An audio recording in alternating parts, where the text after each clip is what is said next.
Hey everybody, I am with my cousin-in-law. I'm in Dallas, Texas. Well, actually, we're in Fort Worth right now, right? Well, we're south of Fort Worth and Crescent. Okay. So just at the tip of Fort Okay.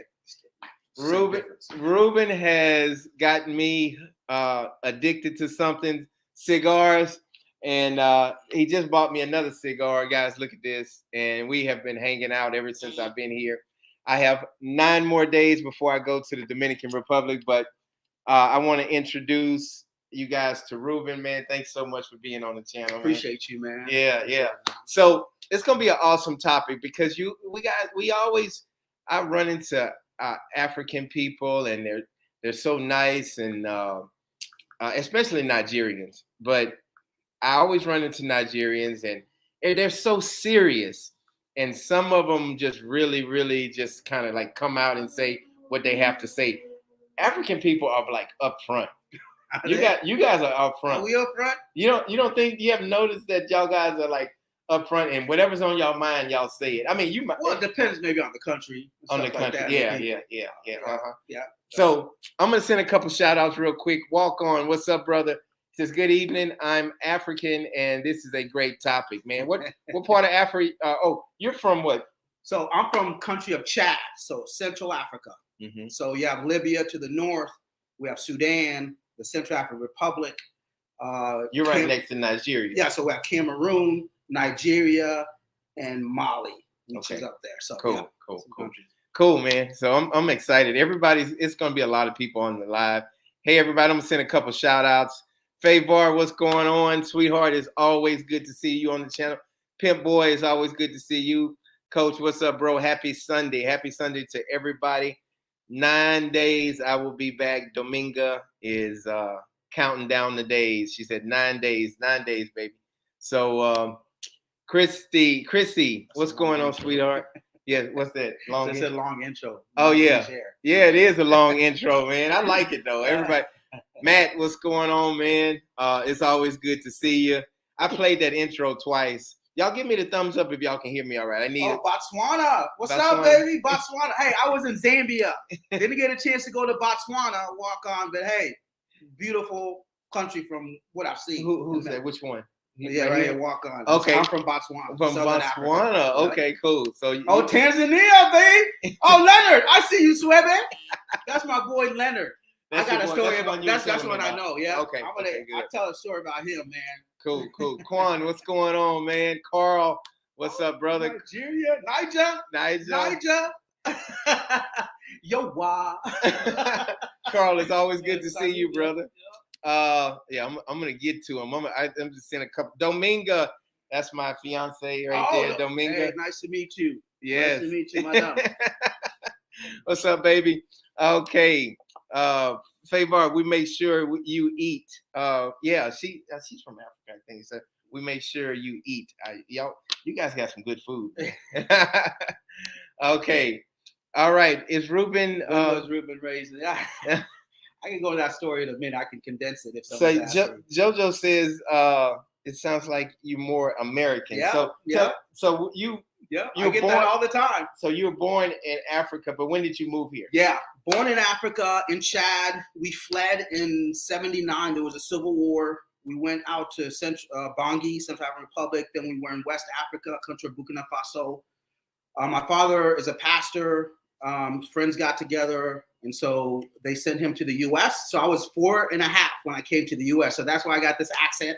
Yes. But I went back and forth, and that's what a lot of people don't. No, sometimes I'm so American, people forget that I'm actually African. Right. But in the sense that I've lived in Africa and I've been in the villages, I've been through 4 coups, government overthrows. Gotcha. And so I've been privileged, being a third culture kid, been privileged of actually living in both worlds deeply. Okay. And so I was here from 4 to 12.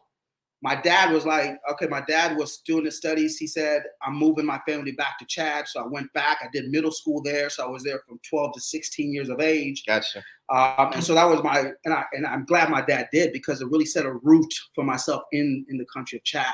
Came back to the U.S. because I was having some difficulties culturally. I finished up high school, DeSoto, Texas, the Eagles. And then from there, I went to college first in Seattle, Washington for a year and a half, transferred to the University of Wisconsin-Eau Claire, so Blue Goals. I think they changed their name, but anyway, any Wisconsinites out there. And then a year later, I moved back to Africa, and I was in Chad for 10 years, working in oil and gas, but also some nonprofit work. I was a principal of a school. You're a teacher now. I'm a teacher, substitute teacher. So he's a sub teacher. Yeah, so I lived there in Chad for 10 years. Like I said, I went through a couple coups. Had an opportunity to come back to the U.S., to Michigan, where I did a master's degree. And then I got into prison ministry. So I love prison ministry. Some of my good friends have gone in and out of prison. They taught me so much. I learned so much about them through that. And so my heart is continuing that. Then moved to Zambia, Africa for about a year. I was hoping to be there for a longer period of time, but there were some issues with the organization we were with. And now I'm back in the States. I've been back for 2 years. But my heart long term is to return to the continent. So a lot of back and forth. So your goal is to eventually go back. My goal is to go back. Yeah. You know? Shout out. Hey, what's up, brother? How you doing? That's Rico. Oh, Rico. What up, Rico? Doing good, brother. Good. Happy Sunday. Man, well, everybody was asking about you last week. I know you're busy, but it's a love-hate relationship with you, man. They was like, all the people that hate you, they was like, hey man, where's Rico? Right. Well, I'm not gonna be here. I'll be here for about an hour because I got still stuff to do with Mama. So, but definitely tapping in. And last week was, like I said, sometimes real life takes over. Gotcha. Okay. Oh yeah, I understand, brother. I know, man. We all have things. Let me send a couple more shout outs, and I got my walk on says, Rico is in the building. It's going to be a good one. Everybody love Rico. We're drinking. What we drinking on, Ruben? This is some I got out of Colorado, a bourbon whiskey. Yep. Colorado. Yep. Show it. Turn it around and show it. Yeah, there you go. There it is. Yeah. Oh, that looks good. Yeah. So African Dominican will be coming on pretty soon. So you guys just hold tight for that. Troy, he'll be coming on in about an hour. Shannon Cook says, what's up, fellas? Same thing with me and Ruben. My family is from Sudan, but I moved to the U.S. when I was 5 years old, but I sound American. All right. Shannon, first of all, folks, one of the things as an educator and as a Pan-Africanist to Africans, we need to know what's happening on the continent because you're not going to hear. Real quick. No. Okay. I jump in. No, I want you to keep talking. What is a Pan-African? So someone who has a love for the entire continent. And just not about their own country. Like I'm Chad, but I want to learn about Cameroon and Nigeria and Senegal and Tanzania and Mozambique. So the Shannon Cook, hey, my heart goes out to the Sudanese family and community. They have been in an internal fight with two generals fighting each other for the past, I think it's going on 2 months now, right? And when things like that happen, you can talk about the geopolitics and all the UN and all that stuff, but the people who get hurt are the local people who have done absolutely nothing wrong, and they are caught in this situation trying to flee for their lives. And you know anything about Sudan, Khartoum, the capital, smack dab in the middle of the country. So imagine you fleeing with your family, trying to go up north to Libya. You're trying to go west into to Chad. You're crossing a lot of desert. And there's been a lot of killing and fighting. And you're not going to hear about that in the regular news. So if you're someone who's a news junkie and look at our channels, but I just want to give a shout out to the Sudanese community and the heartache they're going through right now. That's so awesome. Shannon Cook. Can I ask you, just a question on again? Like I said, on the Pan-Africanist, I know you said it's because I hear people in these spaces calling themselves Pan-Africanists. I can't argue because I'm like John. I'm like, well, I don't know what the fuck it is. And people conflate things like Pan-Africanist, pro-black, and then what is it called? Where if you so you say Pan-Africanist is it just the continent or is it the entire diaspora? Well, yeah, that's a good point. Like Jamaica and parts that are not attached to Africa. So I'm really not certain. Correct.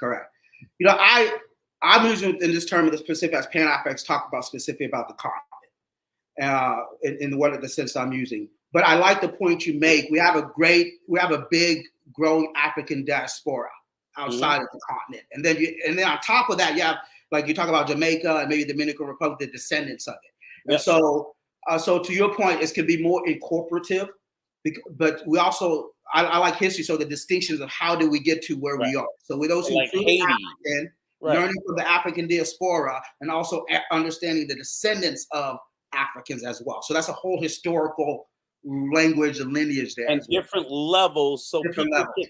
so Exactly. people, and I hear people in these conversations, they land in different places. Yep. So, you know, like I said, like there's an ongoing conversation here in the US, this whole FBA ADOS conversation.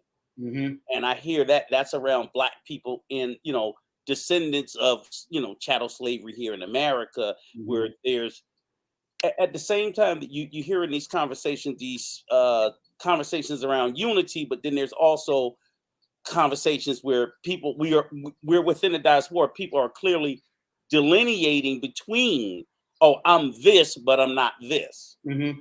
You know, so I hear a lot of it. I think the delineations are necessary, but they shouldn't create a disunity. It just because culturally it's different. If you're talking to someone who came from Africa and you're talking to someone who grew up in the African diaspora, yes, they're both Africans, but the culture is impacted differently, right?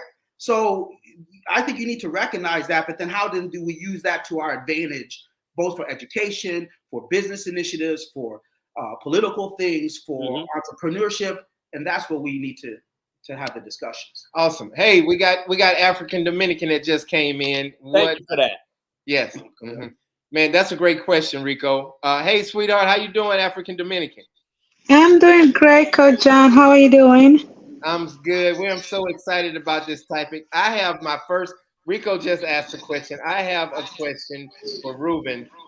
I want to know, why is it that I don't see a lot of Africans and African Americans doing a whole bunch of things together? And do you see that, and why is that? Well, yes and no. I think there are people doing it. We just don't know about it. We just spoke this today with a guy out of Grand Rapids, Michigan. That's right. Tony Babatunde. Right. He has a group that's phenomenal. He's very careful about it because he wants serious people, right? You don't talk about Africa for him if you're not interested in going. Like his discussions revolve around what's happening on the continent. Helping out. Yeah. Here are the opportunities. Are you going to go? No excuses, nothing. And so his group, a lot of the majority of the African Americans in his group, or the Black Americans in his group, have been to Africa. Right? He breaks down the barriers and tells the truth and says, yes, you can have these issues, but we take care of them. And you have to be willing to understand it's a different culture and different group of people, and you run into different issues.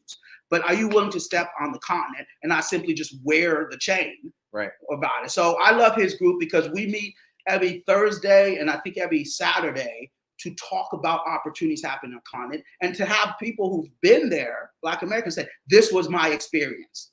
Right, because when you have somebody who's had the experiences, you can then measure that up against what you hear. But I hear Africans say, and I've heard this. I said, why y'all don't deal with us? Why Babatunde, he's on, man. Hey, what man, up, Babatunde? We see you. Why don't we? I hear that some Africans don't like African Americans or Blacks, and why is that stigma there? Why is that, you think? Well, everything to me is at an individual level, right? You have to break that down. Okay. But I think having lived in Africa and amongst my people, you know, a lot of stuff that we watch on TV is distorted, right? It works both ways. You know, you look at the U.S., you know, they're going to show the majority of the stuff just about the big cities. And so you got a lot of Africans wanting to come over because they see this. And then also some negative, just a negative context of African Americans, right? Because they're going to know about all the rappers and the gangsters and all of that stuff more than they will know about Black academics. I mean, that doesn't sell, right, in any situation. So that's the image they get until they come here. So I hang around a lot of Africans who come here, they're like, man, I've been lied to. Someone didn't tell me the truth. This place is hard. Yeah, all African, all Black Americans are not trash and listening to rap and smoking dope all the time. So let me ask you this then, and maybe you also can chime in, African Dominican, and I want you to think about it from your perspective before you ever came to to the U.S. because and I don't even think it's just Africans. I think it's all immigrants, no matter where they are in the world, because America is good at selling itself as this exceptional place. So before you come to America, you think, oh, as they say, the rose is paid with gold, and it's the land of milk and honey, and just riches fall out the fucking sky. So how could these African Americans not thrive in a place like this? And then, as you said, which I love, was you get here, you be like, this shit is fucking hard. So yes, you can thrive, but and that's what I always get frustrated, because I think what creates some of the division between the communities is you get told narratives like, oh, this group of Africans, they are always successful, highly successful, and succeed, just that, whatever. And I'm like, yeah, that's true. And I wouldn't disagree with that. But I also know, for the most part, most immigrant communities send the cream of the crop. Like, they don't export the bottom, they export the top. The bottom is left back home. So you just can't say, like, oh, you said you're from Chad, Chadians, however you pronounce it. I'm sorry. Chadians. Yep. Okay, Chad. All of them. Well, you're exceptional. That's not all of Chad. Mm-hmm. Not at all. So you just can't sell me the narrative that all Chadians are like Ruben. I'm like, no, they're not. Mm-hmm. Absolutely not. Mm-hmm. So that's where I think I'm just curious as to what was the expectation that was taught to you about America, not just African Americans, before you came, which I think kind of helps form any immigrant belief, because I see it coming from the Asian communities, the Latin communities too, in the home country. They just think, oh, if I could be there, I would so much take advantage of it better than the people there. Rico, let him answer the damn question. You asked the question. I'm trying to form the question, so that he understands what I'm asking. No, I understand it perfectly, and I'm gonna take it in this. I'm gonna reverse a little bit, because my journey was different. When we came to Texas in 1986, we were the first Chadian family in the state of Texas. There was another Chadian family. No, in 1984, there was another Chadian here in El Paso. No, he was here, but he wasn't here as a family. So again, I grew up in the U.S. as an African, coming at 4 years of age. So what I viewed about Africa, my home country, was distorted until I went home, right? And my dad was like, we're going home. He backed us up, we left. And so I had to really learn about Africa. And now coming the other way, when I came back to the States, I understood what I was coming back to a little bit. But when I came back, I was now in high school and going to college. So it was a different perception in that for me. But I was so Americanized, I just fit right in. But speaking with so my journey was more trying to understand my continent than trying to understand the U.S., right? As an African, it was flipped. Right? So my passion is really knowing about Africa. I know tons about. I was a political science major. I just love hearing the news. America's going to pop up in your face wherever you are, even in some remote part of Africa. You have Coca-Cola. You have things that, like, shirts from Wisconsin. I'm like in the middle of so it was a flip. So when I talk to Africans now who are coming, I say the cream of the crop, when they're coming in high school and college, their perception of America was like this land flowing with milk and honey and with opportunities. But there's a dilemma. You're going to always, in this thing, Rico, you're going to always find a dilemma. One dilemma is, the opportunities that America offers are legitimate compared to where they come from. Because most immigrants don't come to the U.S. because of the culture. They become because of economic opportunity. Mm-hmm. Why not the culture? The culture is very different. Culture is still your culture, right? But is our culture trash compared? It's not trash. I don't use it. It's different. I don't like the word trash. It's different, right? Some things may not be palatable. That makes sense. But it's different because and vice versa from the cultures they come from. We have positives and negatives, so do they. Exactly. And so, but what brings them here is because if I could make money to survive and do, you would never leave.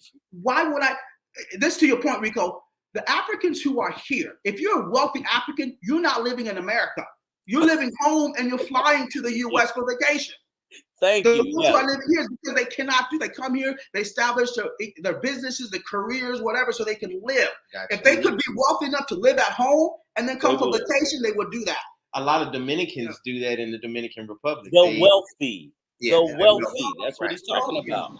Go Can ahead. I just can Go I ahead. just interject a little Go ahead. bit? Sorry, guys. Answer. Okay, so I agree with both Ruben and Rico to a point. But before I get into my response, I just want to let the audience know that I'm Valentina, African Dominican. Um, I am African by birth. My parents are both Namibians. I was born in Angola, and I grew up. I think I spent like maybe 11 and a half of my life in Africa, and then I was in England for 5 years. And then I've been in the USA for over 25 years. Yes, I have an accent, and that's because I think I didn't try hard enough to lose my accent. Because when I came here, I was in high school, and yeah, I had a great time. Before I came to America, I was in England, like I said, and I think your perception of America depends on your age, your age group. Before I came here, I was a teenager, and I liked, Black American culture because that's all I saw on TV. I thought everybody was cool, hip hop, R&B. That was my thing. And I jumped up American Black American who was cool, who walked cool, talked cool. So that's my whole dream. I loved Black America when I came here. So I came to high school and I saw all these cool Black American guys with a nice accent, like just like them, like in the movies, in the music videos. So that was like, I was like, oh my gosh, I'm living my dream. I'm in America, the Black Americans, So again, I was a teenager, So it depends on at what age you come here. If you come here as a college graduate or off to college, you have a different mindset. If you come here in high school, you have a high school mindset, So you're gonna want to be around the cool people. But if you're going to college, you want to be around the certain mature, college-focused people, right? And if you come here as an adult, you're gonna want to be around other serious adults who are seeking careers, right? So I don't think Africans necessarily hate African Americans. It just depends on your level of maturity when you come here. Because I know a lot of Africans who come here young and they try to become that hip hop culture. They try to be cool, listen to hip hop. You think they were Black Americans, even other Dominicans. If you come here young, you're gonna act Black American, whether you like it or not, because that's like that. That's a culture sold out there to the young people, right? You've seen it even in Asians. So it just depends on your level of maturity when you come to America. Right. So if Now, you let me say this real quick. I see a lot of African people hanging out with Chinese and white people, and I don't see them hanging out with a whole bunch of Black Americans. That's what I have seen. So maybe like I mean, I think, I think it all depends on the maturity level and what you are into. Because okay. I see a lot of Black Americans and Africans getting along. But again, if you are into, I don't mean to be insulting to anybody, but I feel like a lot of if you're into that hood culture, that cool hip hop, that level of like lifestyle, you're gonna be more drawn towards those people, like those Black Americans who are into that culture deep, deep. But if you're like an educated Black African, you're gonna like want to hang with people like Rico, who are educated, they have careers, people like you, John, who are very level-headed. So it just depends on maturity level. So I don't really think Africans hate Black Americans. I'm gonna have to disagree with you on Rico I'm being sure educated. you do. I'm gonna have to disagree. No, All the I other think, stuff is right. But Rico don't. He ain't that damn smart. He ain't smart. Explain to John, because again, like you said, we're here in the same area. Also, it's regional. So, like in the right, area where me regional. and Valentina is, you see them mix a Yeah, it's very gazillion international. ways. It's crazy. It's just like So yeah, so just to let the it's audience no know. thing at all. But you're in Texas. I keep telling you, Right. Texas and Louisiana, the South is different. That's like the boondocks. So we're in the city, the Yeah. capital city. Now, wait a minute. Now you don't talk bad about Tell him my again. He out in them damn In a woods. nice Don't way. nobody want to mix with y'all. So Hey, Steve. we are in the Washington D.C. area that's predominantly like international. You have everybody Yeah. from all over the world here. So we mingle with each other. Yeah. Okay, yeah. I guess it's different. Yeah, you're We're right. Hey, in Steve. woods. Let me answer Steve's question. I would love to ask Ruben, when I went to the UK in 2010, I see a lot of Africans living in UK. Do you know why that is? Honestly, I don't. I think in part, if you understand how Africa was divided and who colonized, you had the French and the English were the majority. You had the Portuguese as well, so like Mozambique. You had the Germans, Cameroon. People don't realize they had Cameroon before World War II. The Belgium. So you had the Belgian Congo. You had that, and so a lot of the colonies, the countries that were colonized by the British, the British did really, I think, one or two things really. They came and installed themselves on the continent. So yeah, like Zambia and Zimbabwe, and you go look over Kenya and stuff. And so they were allowing a lot more Africans going into England. And so I think maybe a lot of the blacks who are there come from, because they had that relationship that was a lot stronger than the French colonies had with their French. The French had with the French colonies. Gotcha. Right. And so and also to add to them, so to catch you up, just also England is a commonwealth, so England. Right. Yep. Yeah, they have a special relationship with all their countries that they colonized. So they have lenient visa, so you can even enter if you're from Nigeria or Namibia. You can pretty much enter UK without a visa back then. Now they're getting a bit more strict, or nobody wants to leave once they enter. But they used to have like this almost open policy where if you're from a Commonwealth country, you're in their visa to enter. Just come without a visa, and you have 3 months to stay and then leave. But now they've cracked on that. But that's one of the biggest reasons why, because you can enter without a visa due to the relationship between the two countries. So I'm gonna jump to this comment because I hear this all the time. This guy says Pan-Africanism is bullshit, BS. So why does people say that? Why do you think? First of all, I don't care who it is. Right. If you're an intellectual, you got to provide the reasons for it. You can't just make a complete statement without understanding what it is. So I can't answer a question without any more context than that. Right. He may feel some way from some personal experience. Yes. Maybe a non-definition. Like Rico asked a definition, and we're trying to articulate it depending on whatever. But sometimes we might get trollers on here. But Ruben, I think this is born out of what the conversation we had earlier, where I told you there's a lot of anti-blackness that permeates throughout a lot of people's psychosis. So even in large black communities, while I don't fully understand Pan-Africanism, I'm saying I know it's a thing. I don't understand it, and I'm not involved in the movement. It's not a evil thing where you're tearing down. Go ahead. No, right. What I'm saying is it's anti-blackness that makes us tear down anything positive about blackness.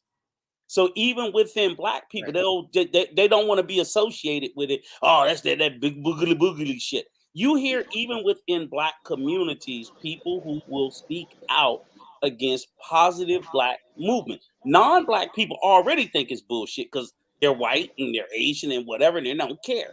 But even within its own community, when you speak about we're doing the going back to Africa, Pan-Africanism, the African diaspora, some of the biggest detractors to it are black people. And but you know what? We go a lot. Anti-blackness is taught to everybody. When I talk about, 2 months ago, I said I would love to get with a group of Dominican kids and teach them about African history, not African American history, not Martin Luther King and all of that stuff. I want to talk about African history. I get so much pushback when I want to tell them because Dominicans, they don't know about their African history, and I get a lot of people from the Dominican Republic to say they don't want to hear that bullshit. That's anti-black. We don't want to hear that bullshit. We don't want to hear nothing about no Africa. We're Dominican. We're Spanish, and leave us alone with that African shit. So we get that all the time, and go ahead. I just don't like it. I just don't like that. Right. Okay. So how do I put this? I'm very pro-black. Everybody knows that. I'm very pro-African, right? But I've never really known anybody who's behind the Pan-African movement on a personal level. I know a lot of Africans who love their countries, but I think Pan-Africanism is more like high-level, like promotion of Africa, which is a great thing. But I think what turns people off, like especially as African Americans, I feel like I know a guy who used to be a Pan-Africanist, he's African American, Black American. But when they went to Africa, some of Black Americans they're over the top with it. They wear all these dashikis, do all these dance moves, and really like try very hard to fit in the African culture.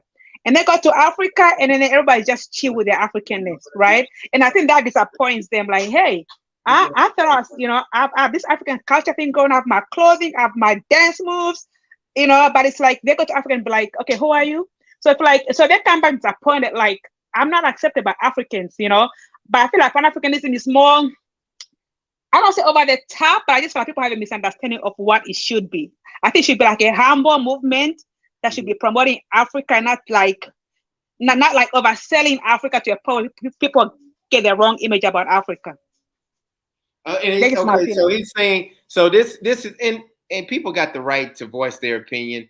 You know, hey, we gonna sleep good. He gonna sleep good tonight or whatever.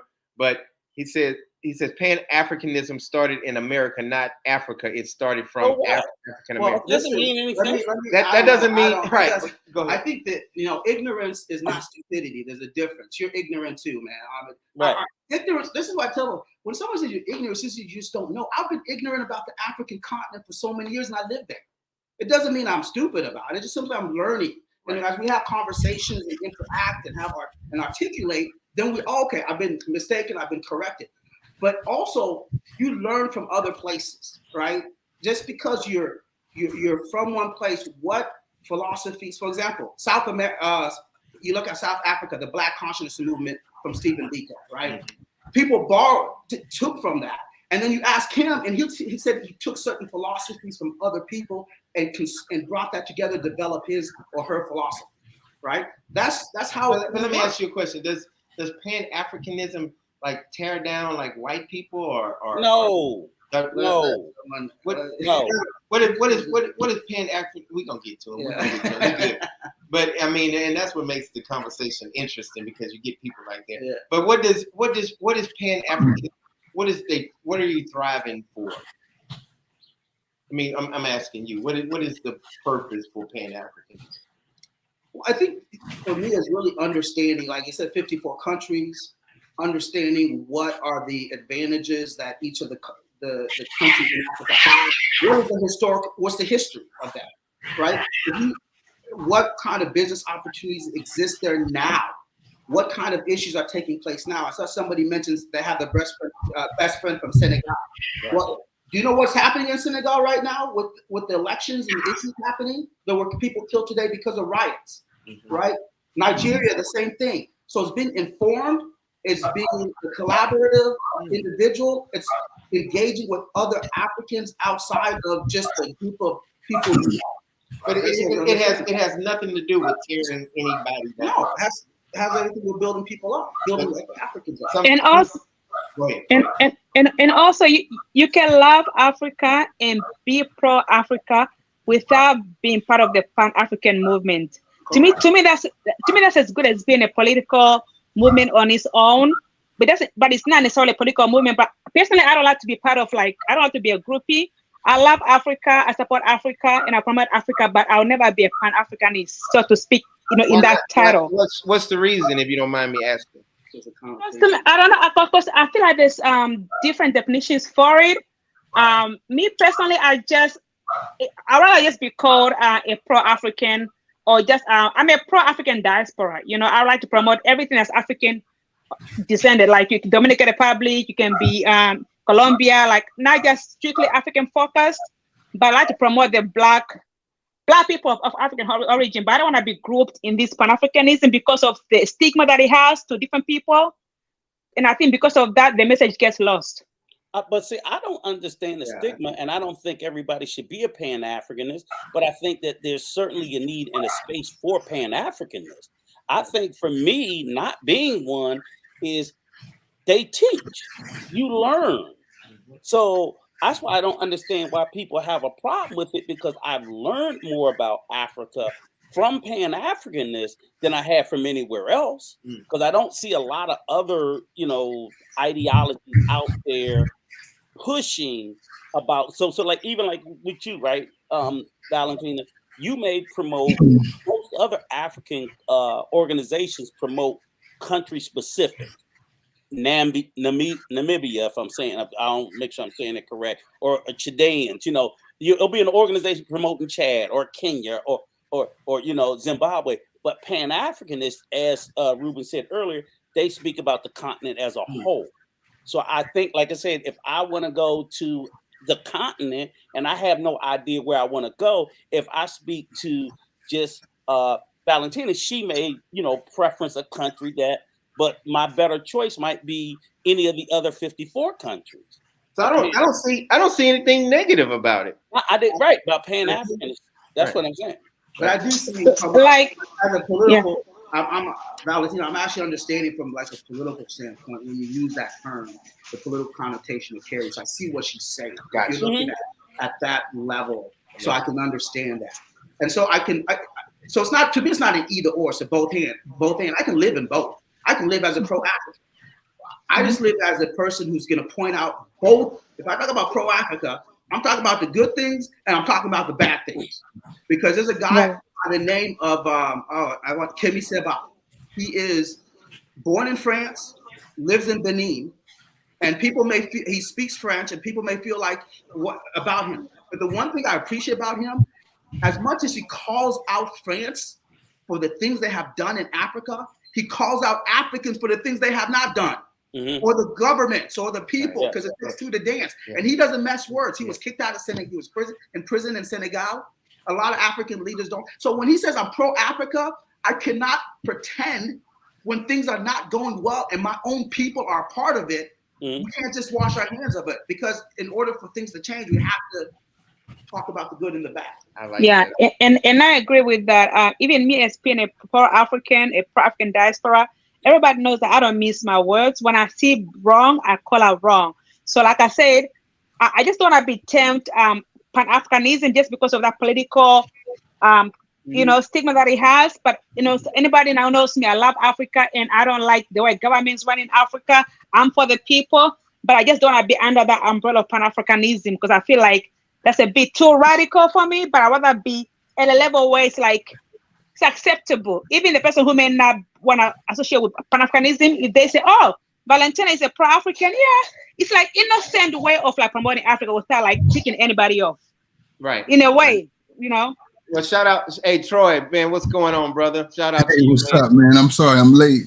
It's okay. It's okay. We got a special guest in the house. Damn Africans can't never be on time. I'm sorry, I am late. Right. Yeah. He said we got something coming. So man, we got Ruben. We got Ruben in the house, man. I'm so happy to have him. Hey Troy, you have any questions for Ruben and anything on what he's doing and just Africa in general? Man, I came a little late, so I was just listening to the conversation you guys were having, and you were talking about some Pan-Africanism. And earlier, I think you guys were talking about the perception of Africans when they come to America and things like that. So I had my experience has been, I met some Africans in college and some in the army. So from different parts of Africa, like Liberians, I met Liberians. They're different than Nigerians. Nigerians are different. It's a very, very large continent that has a lot of different Black people. Well, I don't know, they may not want to be called Black, but people that look like you and I, that live on that continent. And I'm all about learning more. Like Rico said, I just want to learn about the continent, the different cultures, and me, I'm always thinking economically too. Like how can I build with over there? That's good, Troy. Do you consider yourself Black or African American, or what do you consider anytime I check a box on something, it's because you have the choice for Black now. I think it's African American sometimes, and then put Black. I just check. So racially, I'm an African. That's what I call myself. Yeah, but on the box, it's usually either Black or African American. Yeah, African. For example, in census, and that's a racial identification. It's usually Black. That's generally the racial category is Black, white, Asian, and pretty much all other racial classifications. So when people be going with Hispanic, and I'm like, that's not a racial, because even on the U.S. Census, it's Black with Hispanic ethnicity or white with Hispanic ethnicity. It's not a race. I think you can be Black, you can be white, you can be Asian, you can be, I think they do Native American for whatever reason they classify that. Indigenous. something of that nature. So when a lot of people be trying to, I'm like, you can't put down where you fucking from. You can't put Ghanaian. That's not the question. Okay, because on the continent, I'm like, all of y'all are a particular race, but you're all from different countries. They can't put all them fucking choices on the question. Ruben was saying that the Dominican Republic, it reminds him of Africa in certain ways. And it should. Yeah. It should. All them fucking Africans there. Yeah. And he said the culture, and he was talking about how Dominicans are united, you know, and they united in what? Like it's like they go outside and they buy beer together and they cook together and I'm talking about the poor Dominican, the culture. Oh, the culture. Yeah, the culture is similar. Yeah. Am I right, Rico? The culture is similar with each other?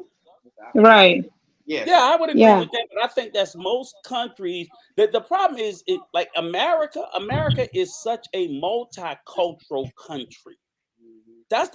America is probably one of the most diverse. It's probably the most diverse country on the fucking planet. So when people keep saying about we don't have culture, we do. We got about 300 of them. We really do. We built the country and just turned the spigot on to bring people from. No other country does that. Most other countries try to keep people out. There's, pretty much every other country is like 80-90% dominant of a singular culture, and then a few other little sporadic ones in there. But Rico, sorry, I was gonna say that when it comes to culture, I have to disagree with you a little bit. American culture is just, I always say there's a lot of cultures that are American here. The other cultures are from their own countries, like there's the Nigerian culture, Nigerian culture, Dominican culture. American culture is simply, I think it's more close to white culture. And maybe any Black Americans have their own culture. White culture, like European, I feel like, honestly, Black Americans, I feel like if you have to put Black Americans in the same part as Africans and Dominicans and other white people, Black Americans and white Americans, you guys are like one people. Your cultures are more similar to each other. This is with me and my other immigrants, right? So that's what I'm saying. There's an American culture on its own, but there's also like African culture. My culture is not American culture, but I live it here in America, but it's not an American culture. Dominican culture is not American culture. Just because they live it here doesn't mean it's an American culture. It's our own culture that they brought here, but it still remains their culture. Right. But when you say white culture, which I agree with you wholeheartedly, because it was a white-founded country, then that culture is English, German, predominantly English, England, UK. But it's so different because America was founded by the English, but our culture is still so different than the culture that in England so well, right? Right, but not that different though. The root of America is England. Those motherfuckers came over here and created this shit.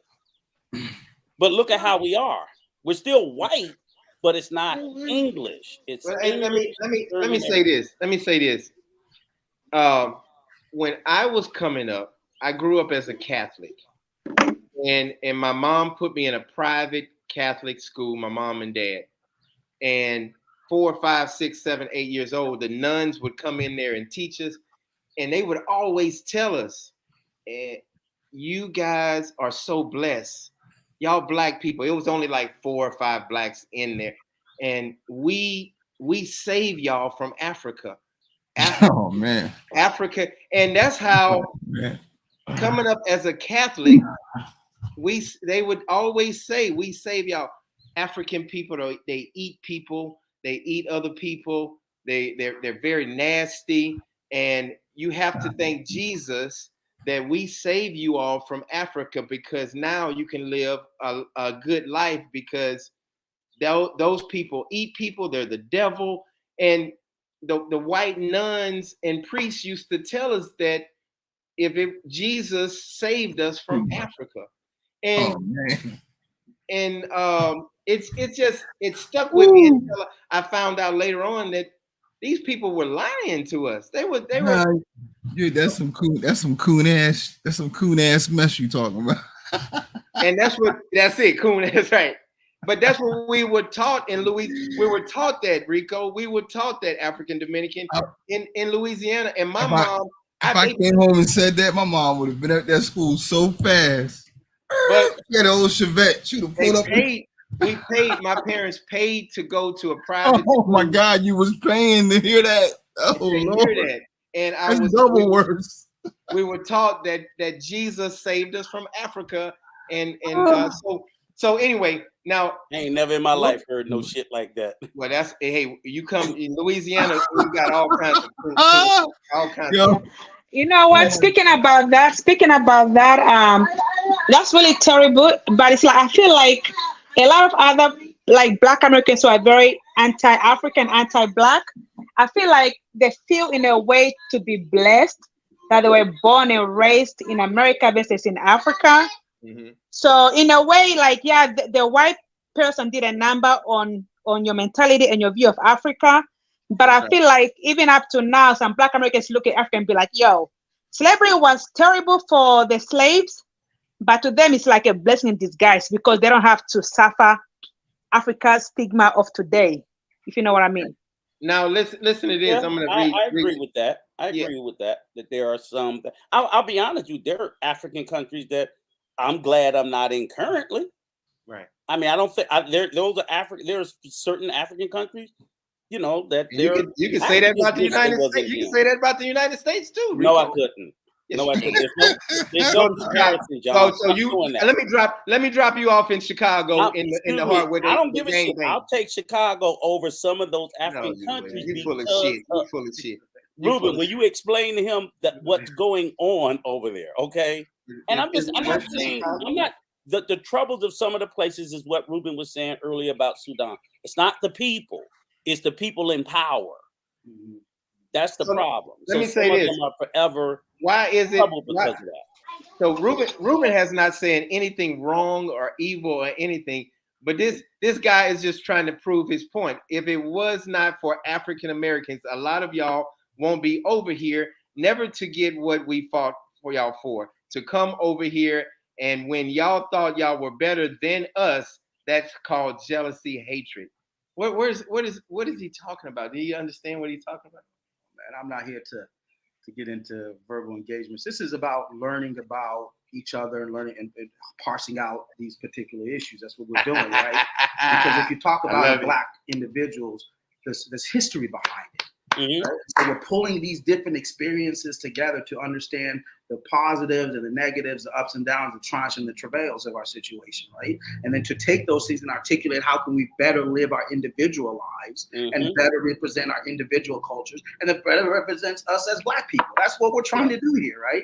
And so it comes with a lot of baggage, a lot of issues that people personally feel in some ways versus others, right? So I've had a lot of negative experiences with African Americans that have hurt me more than white Americans. Mm-hmm. And I have a lot of white Americans who've helped me in ways that I had expected from even Africans. Like those are personal things that we take, but you don't harbor those and then blanket statement everybody else, you know, to those things. So those comments can miss. Yeah. Right, but I'm here for the effery, so I'll address that.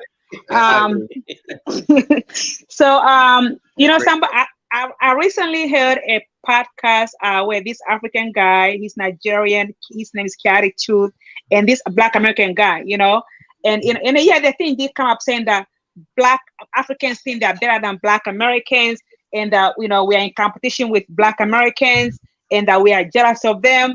And he made a good point saying that Africans are not jealous of Black Americans. Africans do not really hate Black Americans. I just feel like Africans have a different mentality. They're more like serious, focused. Most of them are like they came here to make money and hustle hard. They don't have time to be playing around. That's their mentality because they don't have no time. They don't have time to be playing around. That's right. Exactly. So if you're about your money and your business, you don't got time to be trying to hang around with too many people. You just want to make your money, go home and send money to your country, right? So Africans can never compete with Black Americans. Black Americans are the richest Blacks in the world. Black Americans already won by their birthright. You don't have to worry about getting an American citizenship, American visa, passport. You already won, right, by your birthright. So how can we Africans compete with you? We just came here to make our money and send money home and be about our business. We're not in competition. You are here. You were born and raised here. You don't have to struggle like we did to come over here, get visa money, go through interviews, come here and get papers for immigration and be able to work. You already won by birthright. But I don't get that from Ruben at all. I get nothing but positive vibes from Ruben. Yeah, but you're missing what Ruben said. That's an individual experience, John. Okay. That's what Ruben said. We can't conflate individual experiences with overall narratives. So what I would say, the person that's on the comment, he's acting looking at something in an individual perspective. Gotcha. And we're dismissing that. Because the way I look at things is and I do agree with everything Valentina says, is that I look at it differently because I don't look at it as an African perspective. I look at it as an African-American immigrant perspective. Because from the founding of this country, so I classify all immigrants, not that you're all the same. It's just an immigration experience is you're coming from one country into this other country for whatever reason. And we know primarily in America, large groups of immigrants coming to America for, as we all agree, for economic improvement in their lives from wherever they're coming from all over the fucking world. So you could be coming from China, you could be coming from South America, you'd be coming from Africa. I don't think that the problem is unique to, I think the issue, the sore points that some African Americans have is what they view as immigrants seeming like and I don't look at it I think that there's some truth that during years past, African Americans did fight to allow for immigration into America for non-white people. Okay, because if you know what America's original immigration policy is, this motherfucker would be a lot whiter than what it is. It would be this motherfucker country probably be about 80-90% white. They was, remember them ships. The Statue of Liberty is pointed towards one continent. It's pointed towards Europe. That motherfucker's not pointed towards South America. She ain't pointed towards Africa. She's pointed towards Europe. They wanted European immigration. Right. But yes, African Americans through the civil rights and even before that, they fought like hell for America to have a more fairer and liberal immigration policy to allow more people of the African continent, the Caribbean, even Mexico. They just fought for better immigration policy to not be at the exclusion and only for Europe, because ultimately that's what they wanted. So but Rico, my in-laws, all my in-laws, including Ruben, I don't get to feel like we're competing. They always help me out. I don't feel like I'm competing either. No. But some African Americans think that they think they're better, but just like Ruben said, it's the individual. It's individual, and I think it's so that's why I always look at it that way. I'm like, it is an absolutely nonsensical. And the only thing I would push back, I would point out, Valentin, because I agree with you that most Africans aren't coming here to fool around. But I also I try to say, stop with the reason why I don't think of it is because for every fucking African lawyer or doctor, I know an African fucking gas station attendant or fucking bus driver. So I'm like, all Africans that come into America are not wildly successful. So if you know this, what the fuck are you being jealous of? It's not like, oh, they come out again. Like, no, a lot of them come over here and struggle just like we do. So the narrative of the immigrant experience is, yes, a lot of them do come and do better, but then some of them run into some of the same pitfalls of discrimination that we've been enduring all the years we've been here, and they're going to end up with the same amount of success because of these roadblocks that exist. Right. Hey, Quan 1993 asks, is Ruben Muslim? No, I'm not a Muslim. I'm a Christian. My father is a pastor. My grandfather was a pastor. So I grew up within the Christian context, and then I came to know the Lord as my own personal savior. But Chad is a predominantly Muslim country. So I have a lot of Muslim friends. So living there, I hung out with them during Ramadan. Some of my closest friends are Muslims, right? And so that experience between a Western Muslim and a Muslim from the other parts of the world too, with speaking with Muslims, is also very, very different. And so thankfully, Chad is the president, but while the president didn't make it in the Islamic State, because there was a question of that a few years ago to do that. And a lot of Muslim friends that I have, we get along just fine, and we have a great relationship with that. Every time you hear about Muslims and Christians in Africa, you hear Muslims killing Christians and stuff. So, but that's not everywhere. Well, that's not everywhere, and I don't. In conversations like this, I'm always careful because it's multifaceted. So if you make a statement, you need to understand the historical, the contextual, all that. And if people don't understand that, then they're quick to make judgment calls. So if you're not willing to understand and go academic and historical, it's really difficult. And I think in some countries, just the reverse too, right? Yeah, it's reverse. In some countries, the Christians killing the Muslims. I'm an educator, right?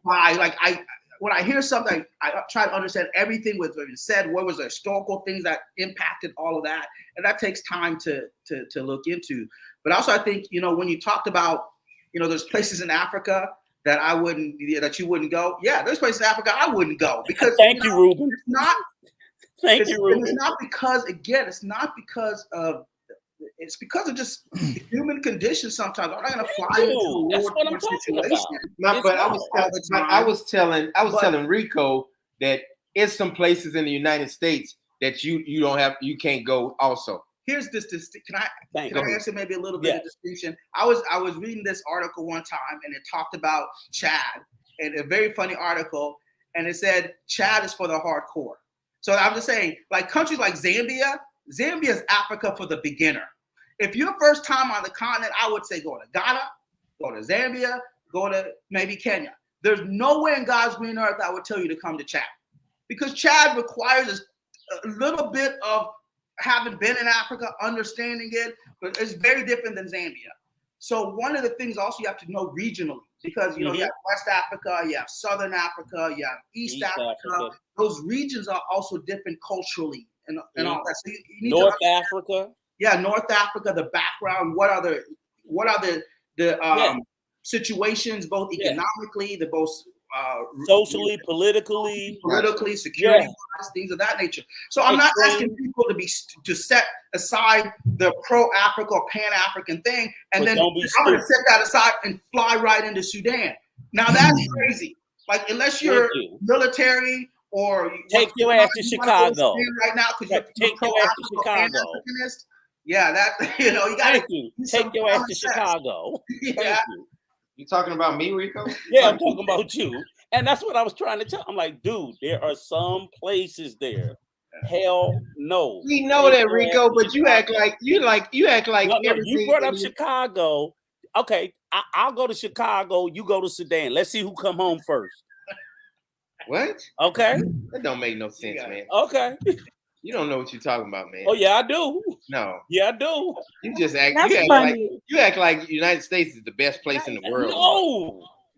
But can I just say this? That's fun. I know you guys want to speak about Africa and America, speak in terms of violence. Like Chicago is very violent, you get shot and stuff like that. Mm-hmm. But I feel like some people will not go to Africa because of the poverty level. Even if it's not violent, can you survive in a certain village? Can you survive like in Nigeria where the light goes out I know you're Dominican Republic coach, but I don't think it's as bad as Lagos, where the light is always out, where it's like water. Yeah, places like that.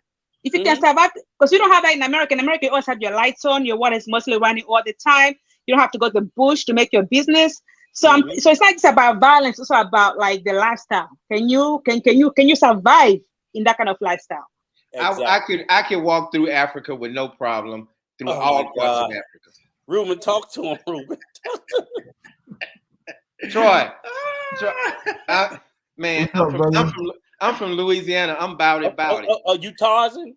You Tarzan? He said he about it, and rowdy. So rowdy, like Master P said. One of them kids gonna tear his ass up. They gonna be like, oh, we got one today. We got one today. You don't see these tattoos all on my arm. You don't see them tatted up. Okay. Lord have mercy. I'm tatted up, man. I think it's a beautiful country. It's a beautiful place, but it's just like you try to tell travelers from Western world, it's like, if you like you said, if you don't know, you don't know. If you ain't from there, you ain't from there. Just don't go. And we have a problem with a Western mentality of thinking. That's why the white people lead the world and kidnap victims, because they fucking think they can go anywhere, anytime. Right. And I'm like, there's places you ain't got no business being. You should have like took that. your You ass act there. like that don't happen in the United States. People get kidnapped in the Oh my United God! If States. you bring up the United States one more time, But you always, but Rico, not on that level, you John. always act like, okay, you always act like the Excuse me, United I States. said Western to begin with, so we know you're not paying attention. And I said whatever. white people. Yeah. So you ain't Okay. paying attention. Next comment. Troy, what you got to say about Rico? Because Rico just be talking out his Ass. ass I'm, sometimes. I'm just here to learn. I'm here to learn from the Africans on the panel, man. You know. Man, And yeah. not Yeah. that bald head light skin one from Louisiana. We are all Africans on this panel. You know, some of us came He earlier don't than know. others. He don't know what tribe he is. He don't know what language he speak. He don't know what really. He don't know shit. He the last one you better I'm follow. a part of the Louisiana Bayou tribe. Lost in the backwoods. But he's most likely Yoruba or one of those West African countries. So at least we can pinpoint it to a country. Oh, all The- right, my- yeah, my West Ruben Africa, brothers something ain't like claiming that. his ass. I'm from my ancestors from Ethiopia. Nah, I don't know. They not claiming them either. No, Yeah. definitely not Ethiopia. Like majority of like Black Americans are West African and maybe a little bit of Angola and Congo, but definitely not East. East is more like the Arab slavery. Angola. What you know about Angola? Two of my You ain't going cousins. to prison. Two of my cousins locked up in Angola right now. Angola in the USA, that's funny. But you guys know that the first slaves in America came from Angola, right? The first slaves in America came from Angola.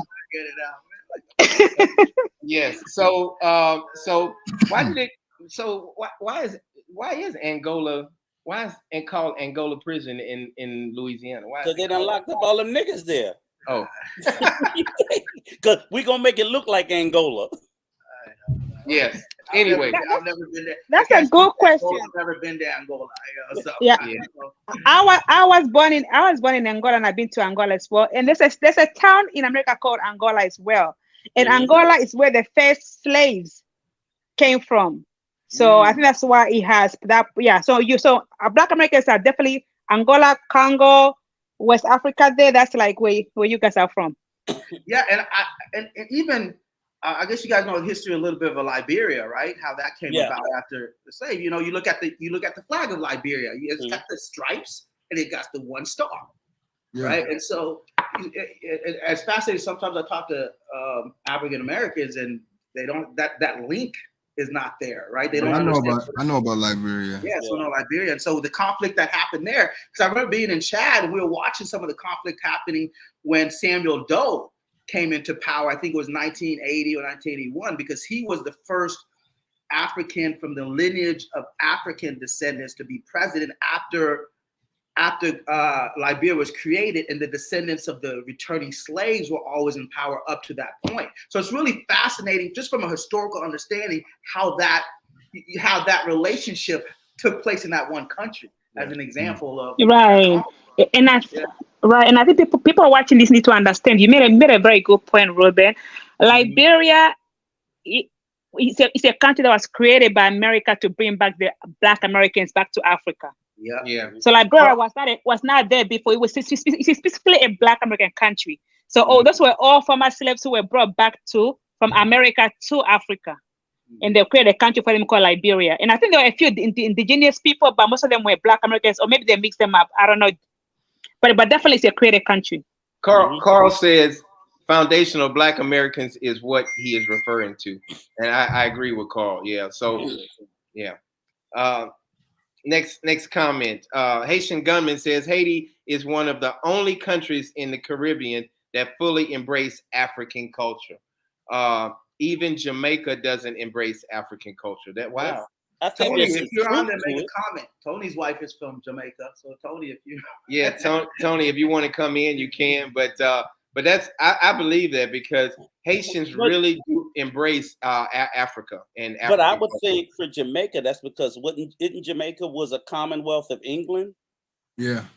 So I think a lot of their influence got, But I'll say this, and this is what Dominicans do a lot of African stuff. I live amongst the Dominicans.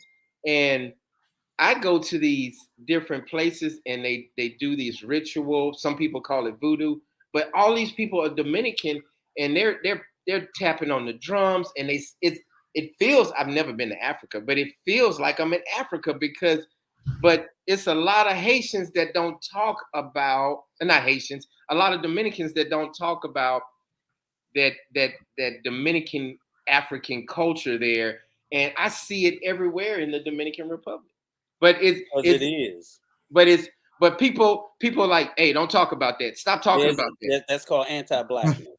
Okay, yeah. And Right. I don't know, it's a lot of It's Dominicans. called anti-blackness, John. That's They come on my channel and they kind of push the African side away, and they say we're not African. There's a word for it: anti-blackness. Anti-black. Right. Yeah, It exists all over the globe. You Yeah, have to be conscious of it and fight against it, or it will take root. Plain and right. simple. That's true. That's But true. why are they so against the talking Because about? it's been built, it's been pushed in the subconscious of Mhm. everything. You know, it's not just media. It all stems all the way back to the colonialization of all these countries all over the world. Goes And back even, further than that. yeah, Goes back, even further than that. Yeah. It's like goes back to everything. to white It's meant, Jesus. yeah, mental slavery. You know, they did a number. Even in America, like you say, I think, Jennifer, you from Louisiana. You know, you have a strong Haitian presence there, and I feel the lighter skinned Mhm. people were more like worship than the blacker people. In America, you know, you mentioned the back then with the brown paper bag issue, so it's like Mhm. anti-blackness all over the world. Even in Africa right now, you go to Yeah. Ethiopia or Southern Africa, white people are more worship than the darker skinned people. Thank you. I was going So to it's say like that it's everywhere. even in African countries, Hmm. between them having and even these are countries like predominantly or exclusively black, Hmm. and it's like Our white books. things are what you were saying Yeah. after you said it's like they'll take that white man's medicine and think it's Right. better than theirs. It's just like this shit is Yeah. And Oh even yeah. like when I got to Africa and I go to a store, you know, they'll give a white person the best customer service, but as black people, they treat us like, who are you? You see You that all know? the time. All the time here, and man. Oprah, Oh I my mean, look, God. Oprah Winfrey, she went somewhere in Europe and she walked in. Winfrey, she can buy all the damn stores there, and she said they walked in like they followed her around like she was getting ready to can steal you afford something, it? Yeah. and they was like, "Hey, I'm Oprah Winfrey. I'm a billionaire. I could buy you if I wanted to." But But they here's the perfect example. You think about countries like India and countries in Africa, they got a high prevalence of fucking skin bleaching. Right. And even in India, because India has very dark skinned people. The anti-blackness exists there. They're not Africans, but they're just as dark as Africans and they're skin bleaching and they have the caste system. The blacker you are, you're at the fucking bottom.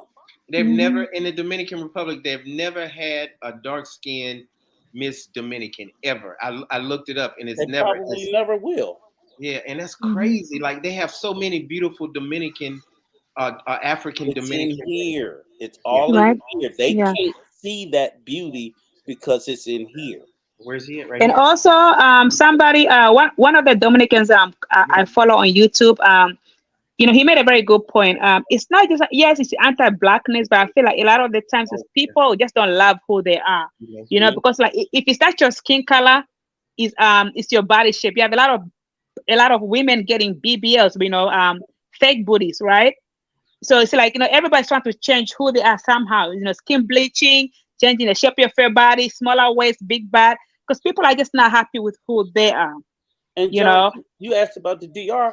You a baseball player. Look at fucking Sammy Sosa. Look at what he did to himself. He's from the DR. Don't talk about my boy, man. Don't talk He about from the DR. He white as that fucking door behind you. It's ridiculous. He Don't probably talk, man.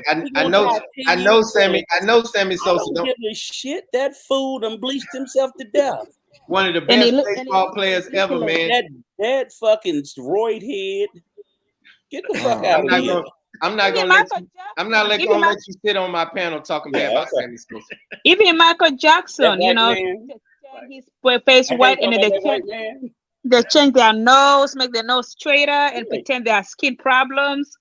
You know, yeah, it's like people just don't like anything associated with black. But this one I find interesting though.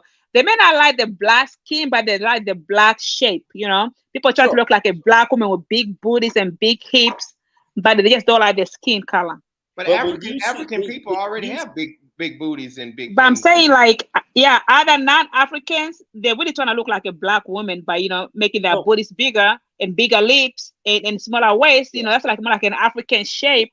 They might not like the skin tone, but they like they like the an African woman looks, or a black person looks. With all those curvy bodies. but when you when see you the walk in, shit that go Sammy Sosa did, how can that be anywhere but in the head? right. How can that be anywhere but the psychosis to make you Right. so fucked up that you Mhm. literally painted yourself white? Yeah. That's he needs a fucking psychiatrist. But I can understand where it's coming from. Being raised in a Dominican culture, I feel like a lot of Dominicans who are black, they grew Mhm. up being looked at as like second class people. Because I know Dominicans who are like Yes. dark who look like Asians. Imagine all your life people are denying your Dominicanness. Mhm. I'm sure that did a number to his brain. It's like, oh my goodness, I need to I don't want to feel like I'm a Dominican because people say that he's from Haiti. Even up to now, people say I'm supposed to say he's Haitian and not Dominican. But In the Louisiana, problem y'all don't believe this, but in Louisiana, they would teach us, and now I see it. They would teach us that white is right. They would always tell us like white is the right way to go. Africa is not a good place, and make sure you do how we're doing it. Don't do it like your mom did it and your ancestors did it. And growing up, I went to a private Catholic school, and they damn near made us worship these white nuns That's where it starts. and But and I, and I I don't wanted, and I grew up, and I've said this before. I grew up wanting to marry a white girl, and it's nothing wrong with marrying a white girl, but my It's dream even was it's even deeper than that, Coach. It goes back to the white Jesus. It goes back to the white baby dolls.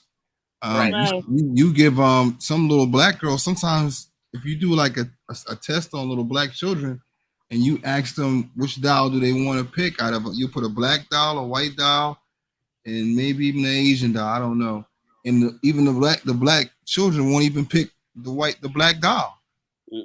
Yeah. because it starts with you look at the television shows, you're looking at the cartoons, you're looking at white Jesus. I watched, man. I watched That's Duke. why I that's watched why they Duke. say Uh, we haven't burned down the US yet for the stuff that they've done to us all through time. Is because Mm. if you think back to your grandparents, a lot of our grandparents, they had pictures of white Jesus in the house. yeah, Martin Luther King, white Jesus, and John F. Kennedy. So it'll stop. It's that's like to stop us from going crazy because when we look at them, they want us to see God. Right. But it's You also see the what I'm problem saying? too is like you said, even if you look at like America, what used to be in the day, and even the DR still today, a lot of these problems. Let me tell you where you see some of the biggest problems at Where? are societies that are heavily religious.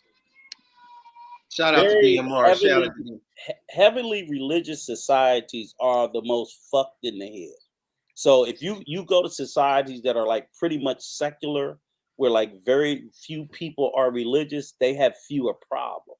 But Yeah. it's in societies that have a lot of religious dogma, Hmm. people are fucked up.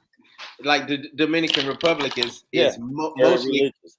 mostly Catholic, and they were taught Yeah. that white is So, so, like so it's easier through religion to teach people to accept their repressive state and their own oppression. It's they did that to us in slavery. How do right. how do they make the slaves comfortable with being slaves? Through religion. Let's teach them religion. I've had, and I'm gonna say this. Because I've we had, didn't have that shit before we got here. So how am I gonna make you happy being beaten in chains? Religion. but I've had I had white people to treat me very very well, and black people also. But playing baseball, I've had them probably because I was a great athlete, but I've had them to treat me well. But some of the things I hear come out of their mouth, I'm like, man, that is so racist. And a lot of white people are some of them are racist and they don't even know it. But They fucking know. They fucking know. they Don't don't you know. dare say they don't know. They don't. Yes, they fucking do. Yes, they do. I think they know. I think they know. They don't know. They know. They feel They superior. That's how they was raised. If you feel superior to Then they somebody, know. you are racist. You know. If you feel like you're better than somebody, Yeah. then you are, and you are a different color. You know that if you feel like I'm better than these black people, then you are racist. You know I'm if you not feel talking that like that. African Dominican. I'm not talking about like saying it like that. I'm saying they say things that they were trained and they were taught, and they just don't know no better. Yeah, And they do. I Yeah, they got do. some of my right friends are some of my best friends, and they say stuff that just don't even like. Man, that is You racist. believe that shit because you want to believe it. No, that's just how it is. No, they know. No, they don't. In Some- 2023, they don't know. Coach, They're I have a just question ignorant. for you. Go ahead. Coach, I have a question for you. I thought Louisiana was one of the more pro-African places in Hell the no. USA because you have a lot of Haitians, right? A lot of Haitians came to Louisiana. Don't you guys have a big Haitian presence there? People from Haiti with the voodoo and stuff like that. They were trying to have a movement to come.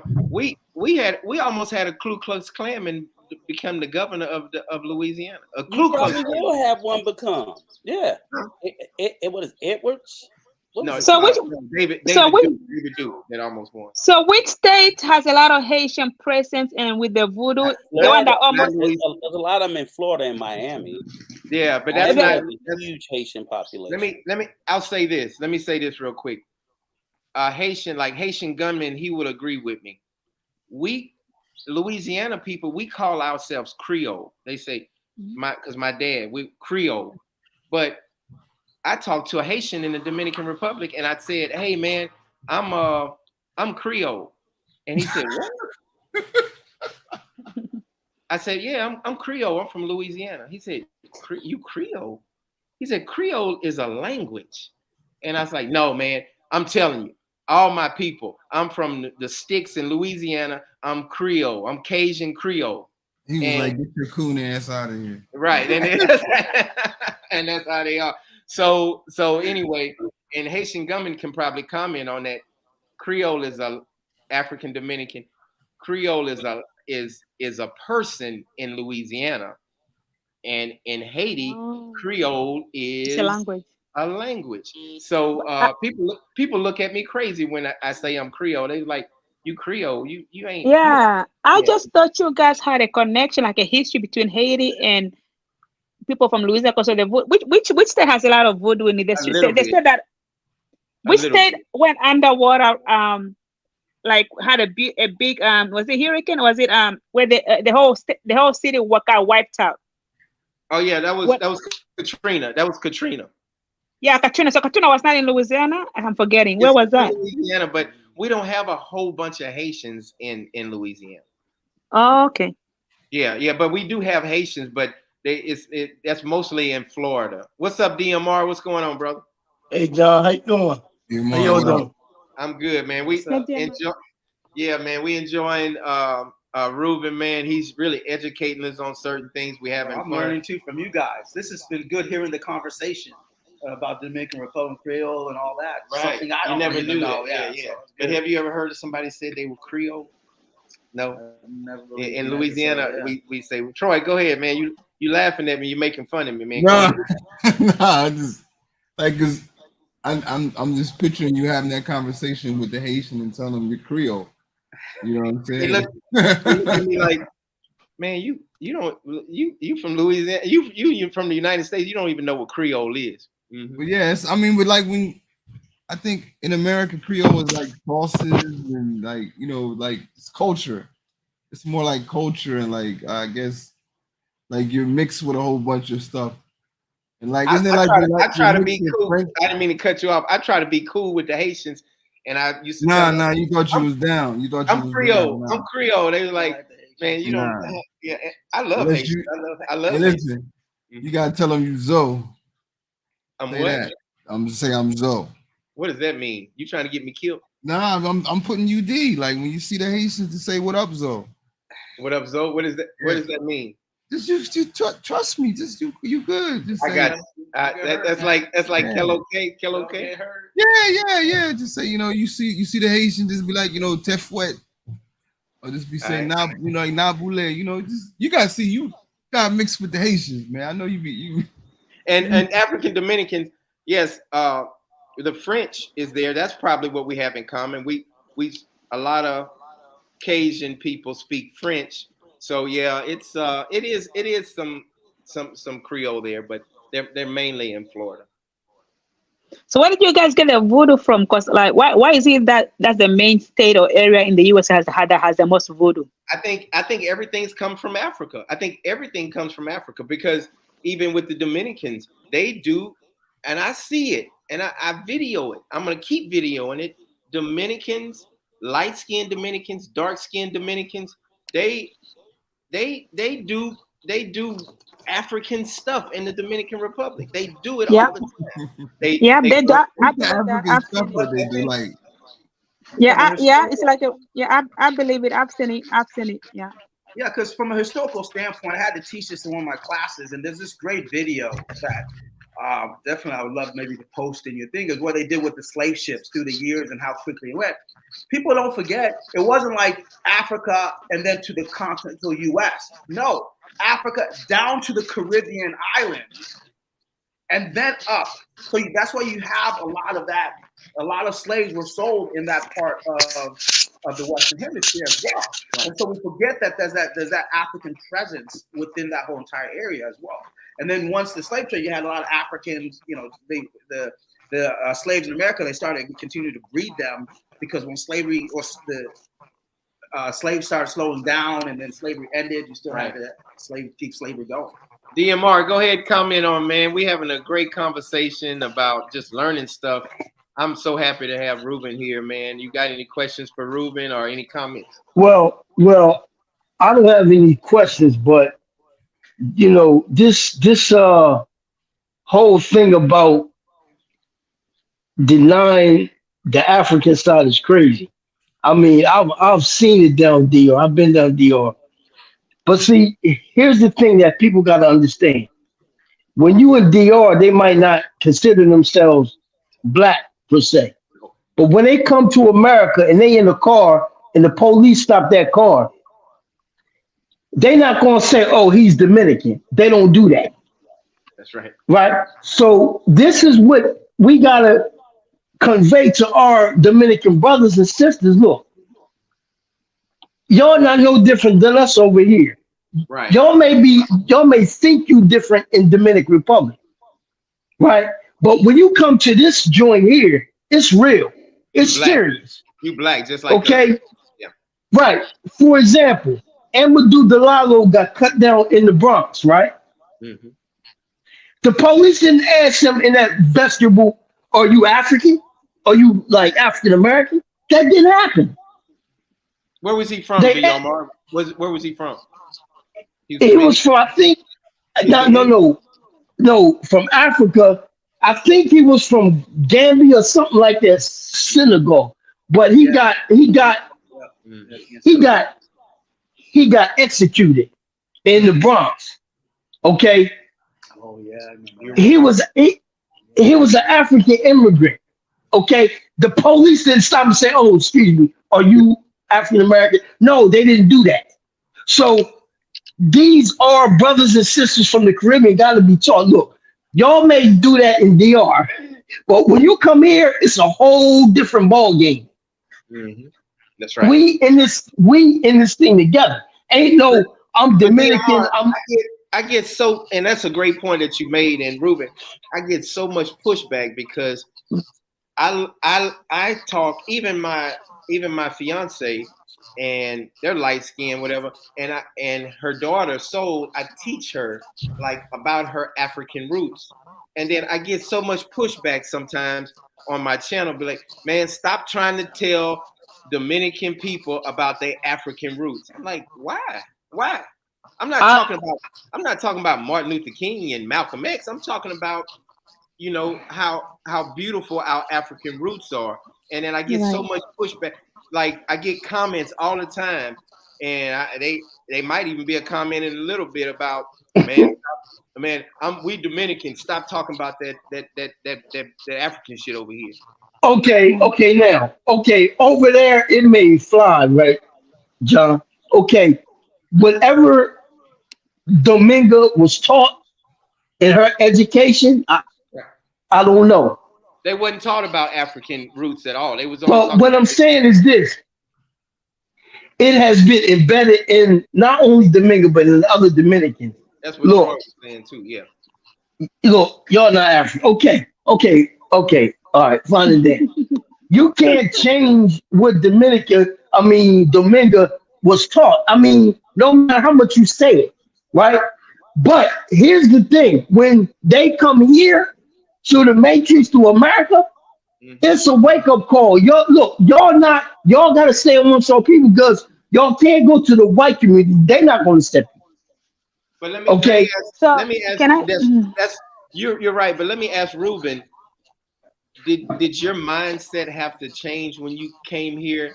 Like, hey, I'm they look at me as a black American. I gotta put my hands on the steering wheel when the police pull me over. I can't make no sudden moves. Do you think about that being from Africa and now in the United States? Well, not necessarily being from Africa, but just being who I am. If I've been pulled over by an officer before, and it was not a pleasant experience, and I felt I did nothing wrong, right? And I remember that, and just being able to not move and do because sudden moves and being black sometimes causes issues a lot of times, Right. right? So we're not ignorant. Mm, If you talk within the African community, they're not ignorant to that, right? Okay. I think right. They're not. they're not. They're not because I'll give you an example. I think what has happened is when I was in Michigan, I went to a meeting, black men, mostly fathers, and the guy mentioned he had to have the talk. Remember the talk because of being black, being full of police, having that conversation. And I sat there, and it was an educational moment for me. I'm an educator, I love to learn. It's an educational moment for me because my father never had to have the talk with me, or I don't think that happens in the. I had a talk with my son. Yeah, you had the talk, right? Right, the talk. Yeah. And a Cameroonian friend of mine, good friend of mine from Cameroon, came to the U.S. for work. His story was different. He was hired, he came here, and he sat me down. We were talking about this issues with police brutality within the black community and everything. And he said he had to have the talk with his son as an African. And so it was really interesting to have those two experiences of individuals who one was from America as a black American and then as a black African. And I say that because we may talk about the diversity and maybe for Angola, Namibia, the diversity of Africa, different ethnic groups is very diverse in Southern Africa. But anyway, as a black African, he had to have that same discussion, talk, because this was happening in America and his son was here. You have to recognize that. That's good. I Go have ahead, Troy. Go ahead, Troy. Yeah, is it okay if we pivot? I got a question for Ruben. I want to pivot real quick. How can we because we could, when we're talking about feelings and perceptions, how can we get to the economic advantages of being Pan-African and doing business in Africa or investing in Africa? Like how can we become financially beneficial to both of us? Amongst the African diaspora. Yeah, there was an echo there. I think it's still an echo. Why is there an echo? Do you guys hear the echo? I don't know. Did we lose coaching now? Yeah, but do you guys are you guys getting an echo? You hear it now? Hello. Yeah, no, I don't. Yeah, I still hear a little bit. You guys, when you speak, you're not hearing an echo. No, I don't hear it. No, not Okay, really. maybe it's me. Okay, I think I'm gonna have to drop that when it gets back. Damn, what? Oh, there goes coach. No. Okay, so we lost coach. And we Yeah, lost. All right. I So guess there we go. he's back. Okay. There you go. Sorry about that. I hit the wrong button. Okay, but go ahead. And I Nah, was okay. just He heard what you said. He's gonna answer your question, Troy. Okay. Can you hear me? Okay. One is invest in Africa. I think a lot of the investments in Africa come from wealthy Americans, mostly white. I think that's why when I speak with my African friends, their first contact is with really white individuals coming over either as missionaries and business. They don't have a lot of interaction with African Americans, and that's why I don't know if Tony jumped off. Tony Babatunde, a really good friend of mine. His focus is really getting Black Americans to go over the continent. He organizes trips, he encourages, because you have to break down the narrative. You have to have proximity to individuals. You have to go experience the hardships that people are talking about, and will change your perspective. And Africans as well, with some of the Africans I'm working in, we're developing opportunities that we can present to people and say, hey, this is what we're capable of doing. Are you willing, despite what the news may say or despite what economists may say, willing to invest your own dollars so that we can establish a relationship, right? That's structural. That really is an economic benefit for both of us. And I'm not I think part of it is that we're talking about these high-end $1 million investments. No, we're talking about small investments of $5,000, $10,000 to see where it goes. Because sometimes when you pour too much money into a situation, and I saw this happen, is that you begin to really, money corrupts. I don't care what your skin color is, what your historical background is, money does things to people. And it also doesn't make it, it's really hard to, from a business perspective, really to track and keep things accountable. So really in a nutshell, proximity, willing to invest, willing to know more Africans if you don't have that within your network. Because I tell a lot of Africans here when they come, it's like, you need to get connected to other African Americans.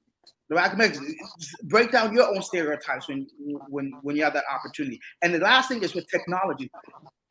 When we was going live, I sent this connection to friends in Zambia, and they're up watching us right now.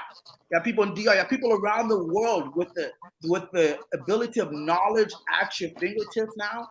I don't think there's really a great excuse if you're not willing to really learn and educate what's out there. That's awesome. That's awesome. He answered your question, Troy? Nah, not really. Not really? But I got what I get where he's coming from. But I mean, a lot of that stuff has like, to be talked out. like, If you're looking for individual opportunities to invest in, yeah, like opportunities, like what yeah, would be like that's land. what I can. I'm not going on that. I can tell you those opportunities and connect you with people who are doing that on the continent right now. Yeah. I mean, like, you know, for instance, like land. That's always gonna be the first thing I'm always gonna think of is land. And I've looked at land in Ghana. Yeah. But it's just, you know, you look at YouTube and you look at other people's experiences in Ghana, and a lot of them have said that sometimes you're buying land and you don't know if it's really from the person that's selling you the land. Similar to situations that can happen here in DR. I've seen situations here where people have sold people land that they might not necessarily have owned. Mm-hmm. So, yeah, that happens. But again, I know the process and the procedures and the people to trust. You have to find the trusted networks on the ground. And again, right. Don't take one experience. I think Rigo's off. Don't take that one experience and we just learn from it. And this is why I get some people going to overseas who don't know the people locally and how the process works. Then they get into situations that you. Right. But Troy, before DMR comments, you just have me. You different. I'm about it like Master P, so I can just go through there. I'm good. Go ahead, DMR. I got a question for the brother next to you, John. Ruben. Ruben. Hey, Ruben. I just heard you say a lot of the European brothers and sisters, they are making more inroads in like Africa than the African Americans. How can the African Americans get on the same playing field, or you know what I'm saying? Like, how can they get more involved in the economic aspect? It's a good question. I learned something before about. I was talking to this African American lady and asking the question, why are not more Black Americans going over to Africa? And she said something to me that really stuck with me. And she said, because sometimes we're dealing with our own issues here so much. Right.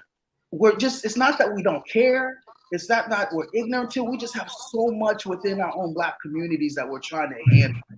that we're trying to do. So I think to that question is really difficult because if you don't have wealth, you're trying to build generational wealth, right, amongst Right, Black people. right, right, right. I think most people who invest in Africa have somewhere generational wealth from heavy donors, but do that so they can do stuff like that. But if you're a Black community trying to do that, unless you have that money, it's really difficult. You know, that's one of the challenges where I look at which helps me to understand. It's not that the African American community doesn't want to, Right. but sometimes they just don't have the capacity to. Right, right. And there's economic, there's political issues, there's power dynamics, which I learned a lot about as well. And so those are some of the hindrances that you guys face in order to do that. But it doesn't make it impossible. Again, I go back to our brother, his name, Troy, that mentioned that I think sometimes we look at these vast amounts of money that we have to invest in Africa, and it doesn't have to be the case. I'll give you an example. I know right now I'm trying to work with something, and with my friend in Zambia who was here in the U.S. decided to pack up his stuff and go home to purchase land that costs between $3,000 to $10,000. You can get thousands of acres, and we're looking at farming, and it doesn't cost us into the $100,000 to do it. Right? If Americans, so we're trying to get a conglomerate of actually Americans, Black Americans, and say, hey, if we put our money together, we as a group with our dollars together could then invest as a collective. But yeah, okay, but now here's the thing. You may not get a group of African Americans. So suppose you get 2 or 3 African Americans together that got some kind of capital. Does that suffice? Yeah, it does. It does suffice. Because look, the reason why I say that, and I hate to say this, brothers, and y'all know this as men, as African American men. It's hard to get 10 brothers in a room and stick to something. So it may be 3 to 4 brothers that may stick together. Right. You know what I'm saying? But it's not. I hate to say it, y'all, but I've been in meetings where all of us come to an agreement about something, and all of a sudden, man, it's an argument breaking out about religion and all this. Then it falls apart. But it was 2 or 3 guys that was on point. So I'm saying, man, sometimes it may be 2 or 3 people. You know what I mean? So my thing is to you is that, and now I'm not at that stage where I can do it, but I'm on my way eventually. Mm-hmm. It's going to have to be a small percentage of Black men that's going to have to come together to do this. It's going to have to be about 2 or 3 or 4 dedicated brothers that can pull this off. It's not going to be a whole group of people. It's not. And to your point, it's not. So, I mean, I would love to continue to talk to you about that. There's a guy, like I say, I find individuals already doing the work and plug them in. So, he's been doing this for a number of years, and I'm part of it. Mm-hmm. Exactly to your point. So I'd love to connect you with him. But I want to give out Nick. And he has yeah, go ahead. I love his comment. Troy, why the Chinese are not called African Chinese, and why the Pacific Island people are not called African Pacific Islanders? Troy, he asked you that question. Oh, I commented, said it makes 0 sense. Like, it doesn't make sense that when you're here in America, I think what he's saying is like when you're in the U.S., they don't make the Chinese people say, "Hey, we're Chinese American." They don't make Indian people from India say, "Hey, we're Indian American." You're Indian. Why does the African in America have to be African American? Oh, also, sorry. Why can't we just be Africans? Go ahead, like African Dominican. Sorry, I just want to add to Troy to say that also they don't say Indian American. If you're Indian and you're American, sometimes they just say you're American. They don't even add the Indian part. Or if you're white American and Irish or American British, they don't say you're American British. They say you're just American or you're just white. But if we have to talk about the Black and white thing, I know me being African and Black, I don't identify as black per se. I already know I'm black. My skin is brown. I don't think anybody's even black skin.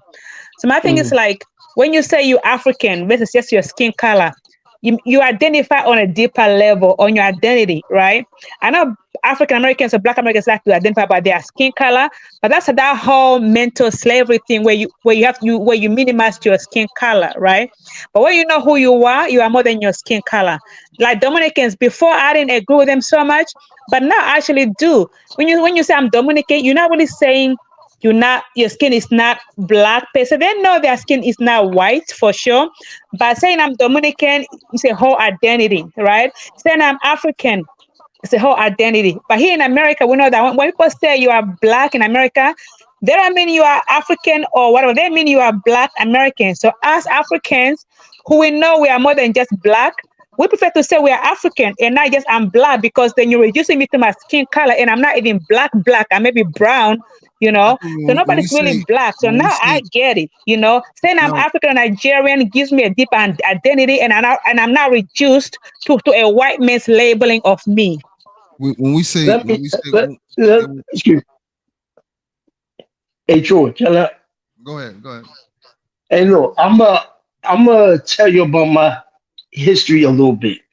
I was married to a Moroccan about 20 years ago. I never heard them say, now they're Arab origin, right? But they live in Morocco. Morocco's in Africa, right? All right, yo. Okay. I never heard the Moroccans call themselves Arabs. I never heard that. They call themselves Moroccans.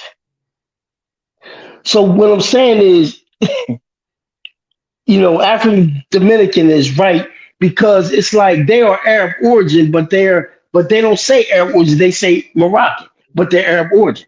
Okay. Gotcha. Gotcha. You know what I'm saying? So all all of the stuff, man, is like That's a lot of stuff it's is like American. thi- it's American. like it's like this whole skin thing is crazy.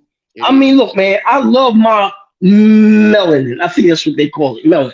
I No. love it. If I get dark, I get dark. I don't care. Okay, God controls that. I don't control that. This is silly. It's actually silly, It and is. it's crazy. That just happens in the United You know what States. I'm saying? God controls your skin color, bro. You can't control the color of your skin. If That's right. you get dark, you get dark. So what? Keep it moving. That's right. All of us still bleed red. We all gonna die. That's right. That's what it comes down to, bro. All of this stuff Right. is crazy. I Yeah. mean, Yeah. it's just crazy, man. You're right, It's brother. really You're right. crazy. Troy. And I Troy. think Oh, go And ahead. I Go ahead. sorry, just one thing. I think Black Americans need to stop taking offense when people say they are not black. I think Black Americans they internalize it because to them their identity is limited. They can't fully say they're American. So the only way they can feel like they belong is by claiming their skin color, like I'm black, right? But that's why a white man calls you to reduce it to a skin color. But really, you are just American. That's who you are. You're American. That's it. That's it. Troy, go ahead. Troy. No, I don't. I'm a pass on this one because it just it's so many different layers to it. It is. But yeah, sometimes you gotta take the one step down approach. Yeah. I'm gonna go Nick back to Nick my says therapy my therapy roots. I'm gonna Nick just take the Nick one step down 112 approach. says keep the nation separate as part of the indoctrination to keep the nations lost. We need to preach one nation rather than separation. You agree with that? Mhm. Right. No. No. No, I don't have any. But look, I got one thing, Okay. and I'm gonna say this, John. If I can say this on your panel, Go ahead. all this talk about being dark skinned, right? Look at the people in Africa flooding Africa. And I'm not saying that the Asians before the Asians.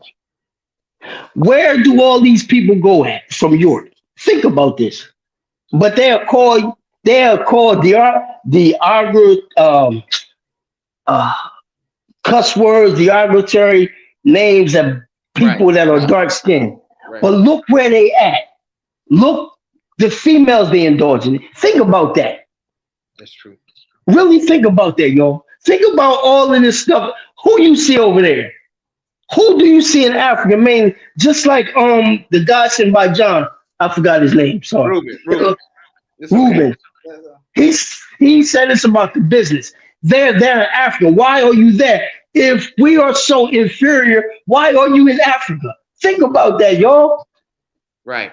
Africa is loved around the world. Everybody's going there for the what? The resources. Right. But why are you still partaking in the women? Come on, man. This is common sense. Just like the founding fathers in the United States. They say NBs, all that, NBs and all that. But who they had kids by what violation? Who did they violate? The black woman. Right. Yeah. The British, all of them did. So our our people are very important throughout the world and have always been. Oh, absolutely, brother. You're right. Hey, S9 says they make a Okay. distinction between African Americans and others because the Native Americans were black and separating the light natives from the black natives was how they stripped us from our native Yeah, but status. the thing is, warfare. The Europeans study warfare. They understand how to divide and conquer, man. Divide and confuse. Okay, they studied that. Okay, so now you have right, and I'm sorry to say this, y'all. Now the face of white supremacy ain't only Europeans; they're brown and yellow people. Yep. Under, Right. That's right. okay, understand that it's warfare. These people understand warfare. We don't understand warfare, bro. And I'm sorry to say that. I'm telling you, look at the stuff that's going on. Sit back and observe the stuff that's going on. Right. Let me say So, this. You about to say something, Troy? No, not at all. so I just wanted to. Now, my sister-in-law, his cousin, I try to give her a hard time, and she's direct. She's direct. I told her one time, and she's dark, and I said my tattoos. I said my skin is black and it's tattooed, and it burns my skin real bad. And I said, Linda, do you get burnt and black? Does the sun black, like, is the heat real bad on you because black? And I always dig into my sister-in-law, and I said, you so black. I said, you be walking outside and I know the sun it be burning you. And I said, now it really does. This black stuff on my arm, my skin burns real bad right here. And so this was her comment. She said, your black is fake black. My black is real black. Oh, okay. So, wait. So, what did she mean by that? She said, fake black. You got a tattoo. The tattoo is the fake black. It's a fake black. And Yeah, that's crazy. And I wasn't expecting that. Because I was trying to make fun of it. I said, you black. Oh, okay. I know the sun got to be burning you. I know you be hot as hell. Because just this little piece on my arm, I can feel the black is burning. And so I know your whole body burning. She said, no, your ass just fake black. Yeah. And so she came back strong. I'm just laughing because I know her, so That's she's how she funny is. like that. And I was just reading this comment by Nick Nation again. There is black everywhere on the earth, and I'm thinking they must be Nigerian. I would tell her Nigerians are everywhere. Nigerians are everywhere. Because Linda's Right. that's an internal Africa joke. That's right. That's right. Coach John, Go ahead. somebody wrote in the chat, I think something about us uniting as one nation, but I don't know if they mean one nation under a black nation. But I don't know what he meant. But I wish you could clarify that. I think we'll unite better if we categorize ourselves as melanated people, because that can mean Hispanics, blacks, Haitians, melanated people against the white people. I think that's how we can unite better as a people. Or we just all functioning human It's beings, without it's the color of our skin.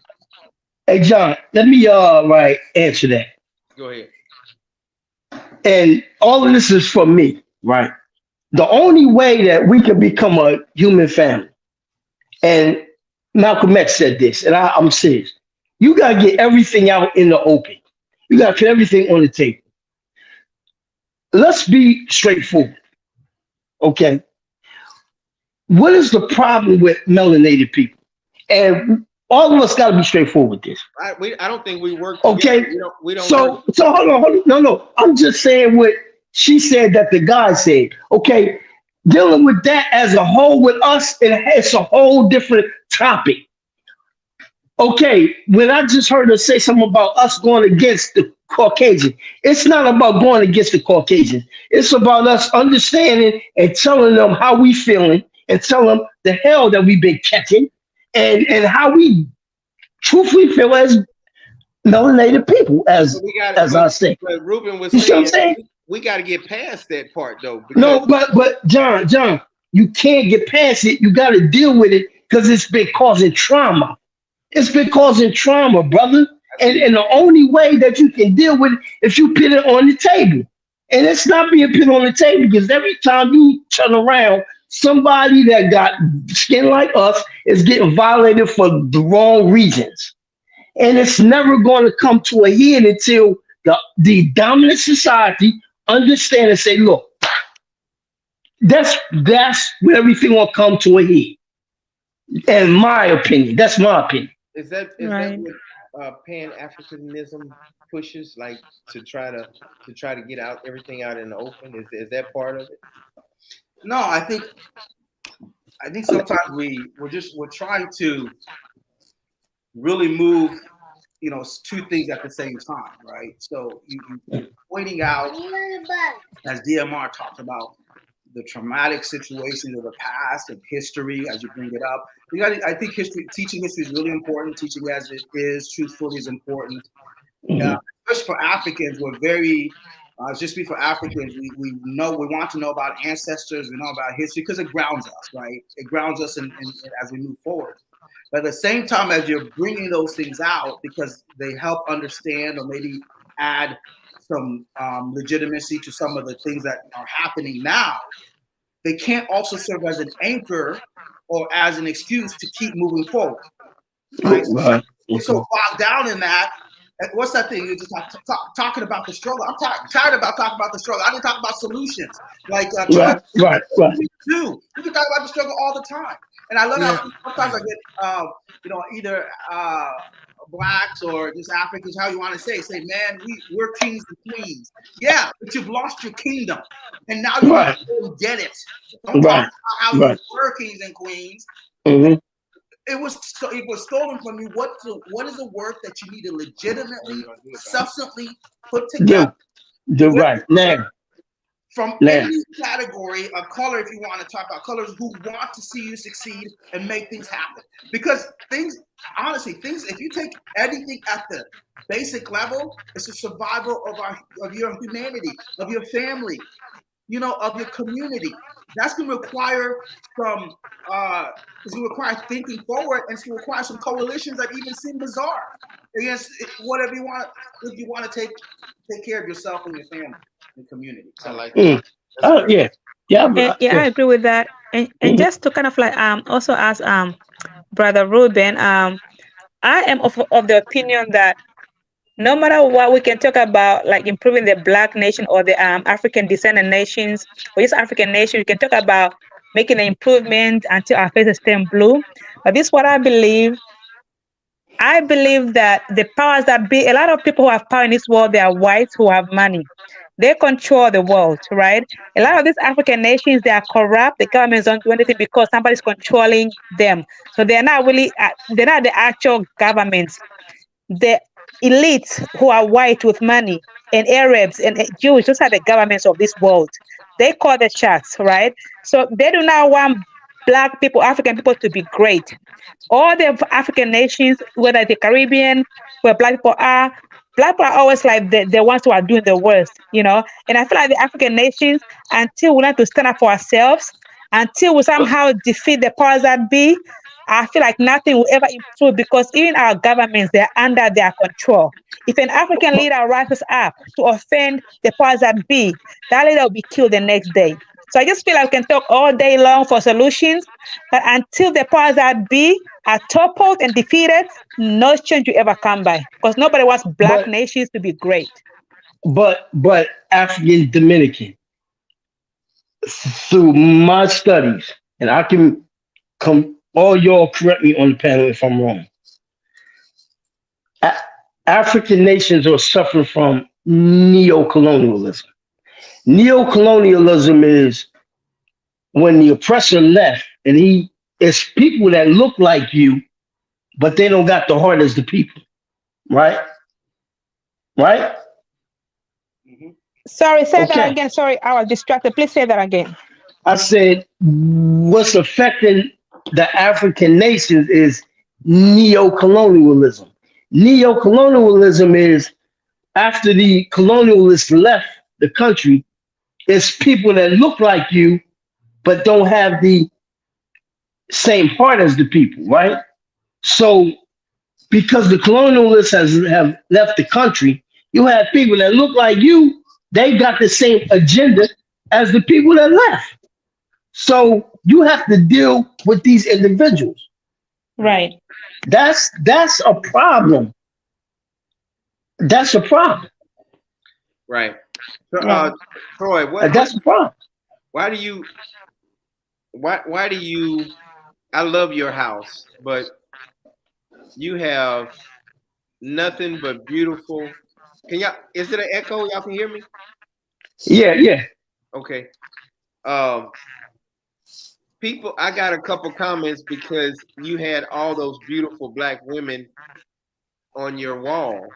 And I love those beautiful African women, but do you think that's looked down upon because you live in the Dominican Republic and you have you're showing your house with all these beautiful African people? Hmm. Well, I mean, I came from a black woman that's for all intents and purposes African. So nah, but I don't. Honestly, I've always liked pictures of African women. Right. And I love it, man. I've never seen anything like it, and I really love it. Do y'all think? And I'm asking Ruben and African Dominican DMR. I'm asking all y'all this. Do you think that white people get offended when we talk about this, and do they get like the ones? Okay. Wait, the I think ones that really? Because I got a lot of white people I on. don't think they get offended. I think they get Yeah, educated. hold on. No offense, man. Look, that's our history. I'm sorry if you got people that's I'm not saying white people. I know that's No, our no, history. John, here's the thing.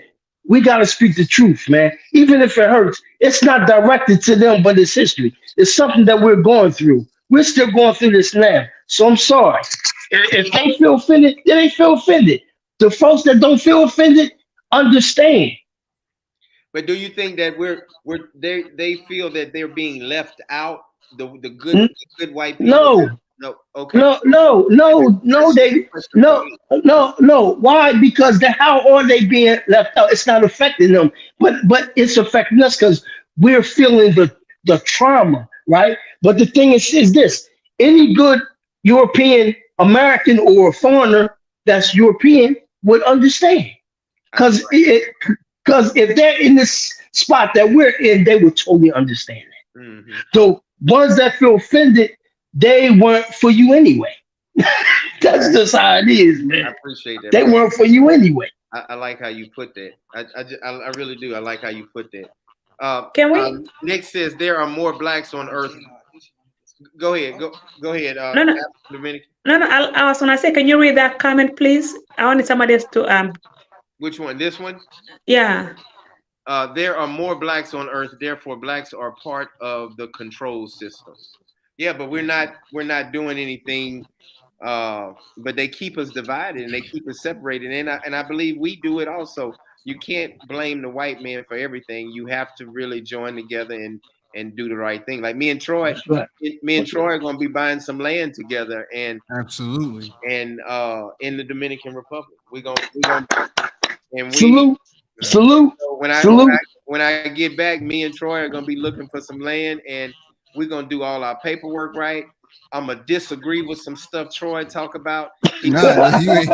You don't have to disagree Hey with it. yo, Nah, hey John, man, hey John, hold up, man, stop that right now, man. Y'all must come together, man. Forget all that nah, division. listen, no, I'm saying whatever Y'all we come get, together, man. no. is gonna just get My point is subdivided just right like down the middle. me and Ruben talked about this. My point is that it's gonna be some stuff that I don't agree with Troy, and Troy gonna have Okay, stuff that we don't agree with each other. But we gonna have to come to a compromise and not like separate and fight and say, right, okay, yeah, yeah. and I believe It's always the easy way to solve any of that is, are you willing to pay a little bit more right, for what you want? We right. can But get I this, mean, but it's always a compromise. So right. But it's uh, you see so much separation. You see these big movements, Ruben, and then like the movements are going, everybody's excited about it. You got 10 African Americans, you got 10 Africans, and then all of a sudden you just see it just unfold. And Exactly. hey, I listen, and I that's the thing. I got here the same way I got here. We had 8 people that were supposed to go in on a villa, and it ended up being just one. You see, So I told y'all that. I told you. yeah, I told you. he owns it. I told you. I'll come in with you, bro. Troy, I'm here. I don't talk. hey, I do. I'm just letting y'all know once the ball gets rolling, I'm gonna keep rolling with the ball. Y'all Yeah. can jump off at any time. I might not be able to get it this year, might not be able to get it next year, but if we find something, I'm gonna push. So Mm, so just to let yes. y'all know that Troy and I are going to be looking for some land to buy together in the Dominican Republic, and I'm excited about it. And we're going to build on it. And whoever wants to come aboard later on after we get everything in order, we'll see what who else wants to move. I don't want nobody right on top of me, but I want to build. I want to build a community, and me and Troy want to build a community for blacks and whites that's level headed, that want to do Right. the right thing. That's right. That sounds good. That That's sounds right. really good. So you're doing exactly the question you asked me about investing in the country. Yeah, that's what I'm all about. I'm all about. People being on Yeah. board, and some people are not meant for it. I got a good friend of mine. I'm told Brandon Bird. He's got an ice cream truck and shop in Washington D.C. and he's been an entrepreneurial for years. I met him in college, and so one of the things I've talked about and we've talked about is how can he take some of what he does and invest it around the world Like that. in black-owned businesses, right? So I got to talk to Brandon Bird and say, man, there's an opportunity in the Dominican Republic. He's light skinned like you, so he'd be all right. I love it. I love it. Brandon Bird, man. Look at Nick's. This is a great comment. This is what I'm talking about. And yeah, DMR, you're absolutely right. We should always uplift and talk about our African history. But he says here, a poor white person will have the same or similar experience to a poor black person. The issues are more economically than the color of the skin. But if the focus is complexion, then we will all fall short. I agree with that. right. That's an amazing comment, because they got some white people that would love to join in with us, and I'm not excluding anybody as long as they on the same mindset and mind on the track as we are, So when we talk, I brought Ruben on so we can talk about our African culture and our history. I brought African Dominican on because of that, but I'm not against white people at all.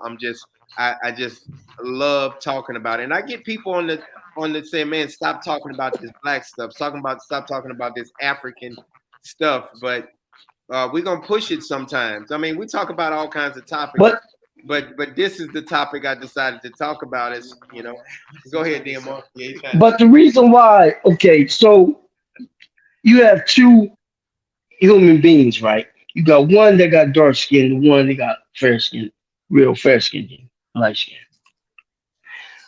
What separates the two? It. Well, hold on. One of the other side's been indoctrinated. What you mean with indoctrinated? I'm better than you because I'm white, or I'm better than you because I'm black, right? Even if it was vice versa, it's still wrong, right? Right. So what we need to do is stop looking at the color of each other and start working together and seeing what we have as human beings. That's the main thing. This whole skin shit, man, it's crazy. I mean, It's crazy. It's crazy. But I mean,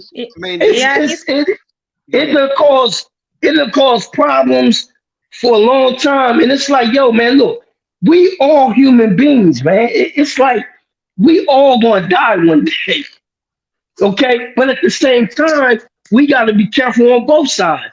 Just like we say, we gotta be careful on the white side, you gotta be careful on the black side because you have some black folks that is just as vicious. It's just as vicious as the white people vicious. So you gotta judge them. You gotta hold on, right, John? You gotta gauge them by observation. Look at them, see what they're doing. It ain't about the color, man. It's about the intention. What is your intention? Honestly, what is your intention?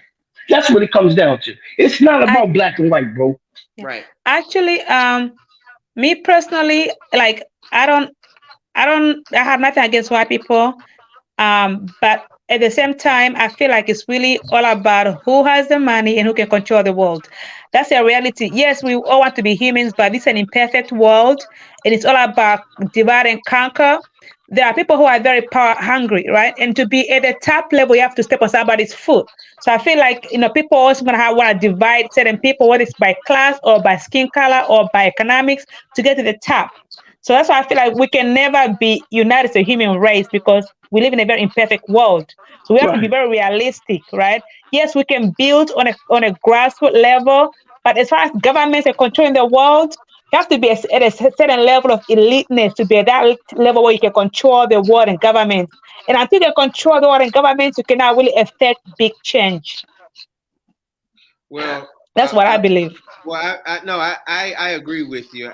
I'm so tired of the talk, like Ruben said, and let's do something about it. And it's gonna be something small, but me and Troy gonna start something, and we're gonna go from there and see where from there. Hey, Haitian Gunman asks, are you an Army vet? DMR. Who, me? No, yeah. I'm not an Army vet, sir. I learned everything I learned from observation and everything that I've been through. I'm gonna just say this. My father didn't teach me anything. I taught everything through observation and basically participation going through life. This is what I learned. Okay. I traveled the world. I am not a veteran. I've been around the world. I've been in Morocco. I've been to Canada. I've been all over the place. DR. I've been all over the place.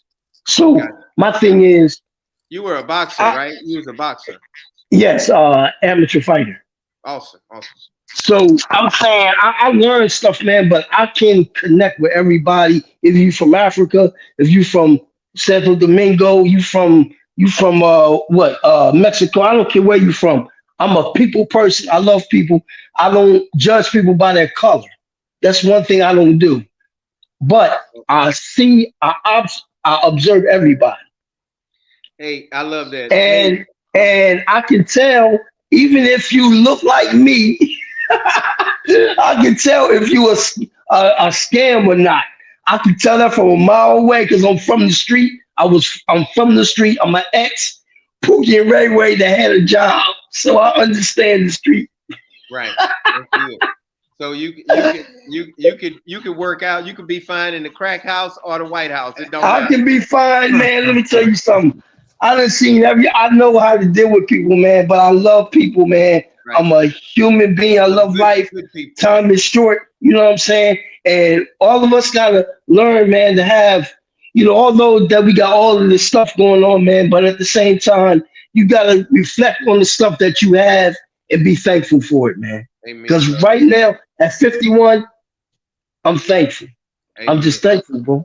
I'm thankful. Nick says focus on economics, not complexion. That's true. That's so true.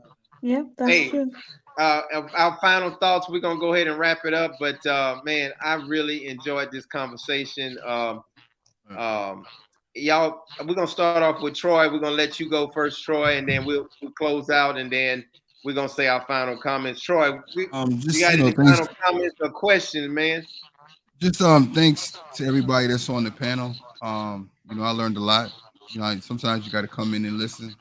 Uh, you know, and it's sometimes you don't have to talk all the time. Like I want to get educated. I mean, we're speaking to What you some trying to different. say? You trying to say I talk too much? That's what Nah, you trying nah, to nah. I'm trying to say I say? talk too much, but like I mean, on this subject matter, we got people from all over the world, and all discussing it look like us. We all look alike, and discussing this is a good topic because sometimes you got to step back and just listen and get educated. You know what I mean? That's right, So brother.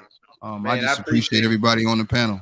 You was quiet Yeah. today, man, and Oh man, I was listening, man. I mean, sometimes you gotta listen. I mean, we talking about Africa. I've never been to Africa, right. so You I, I plan to can't. go one well, day? Yeah, I I've can't been sit to up Africa. here States in and Africa, right? yeah, And I'm so and the topic is why does Africans feel a certain way about African Americans? So I'm just here listening from the Africans. You know what I mean? So yeah, I yeah. wanted to hear what they had to say.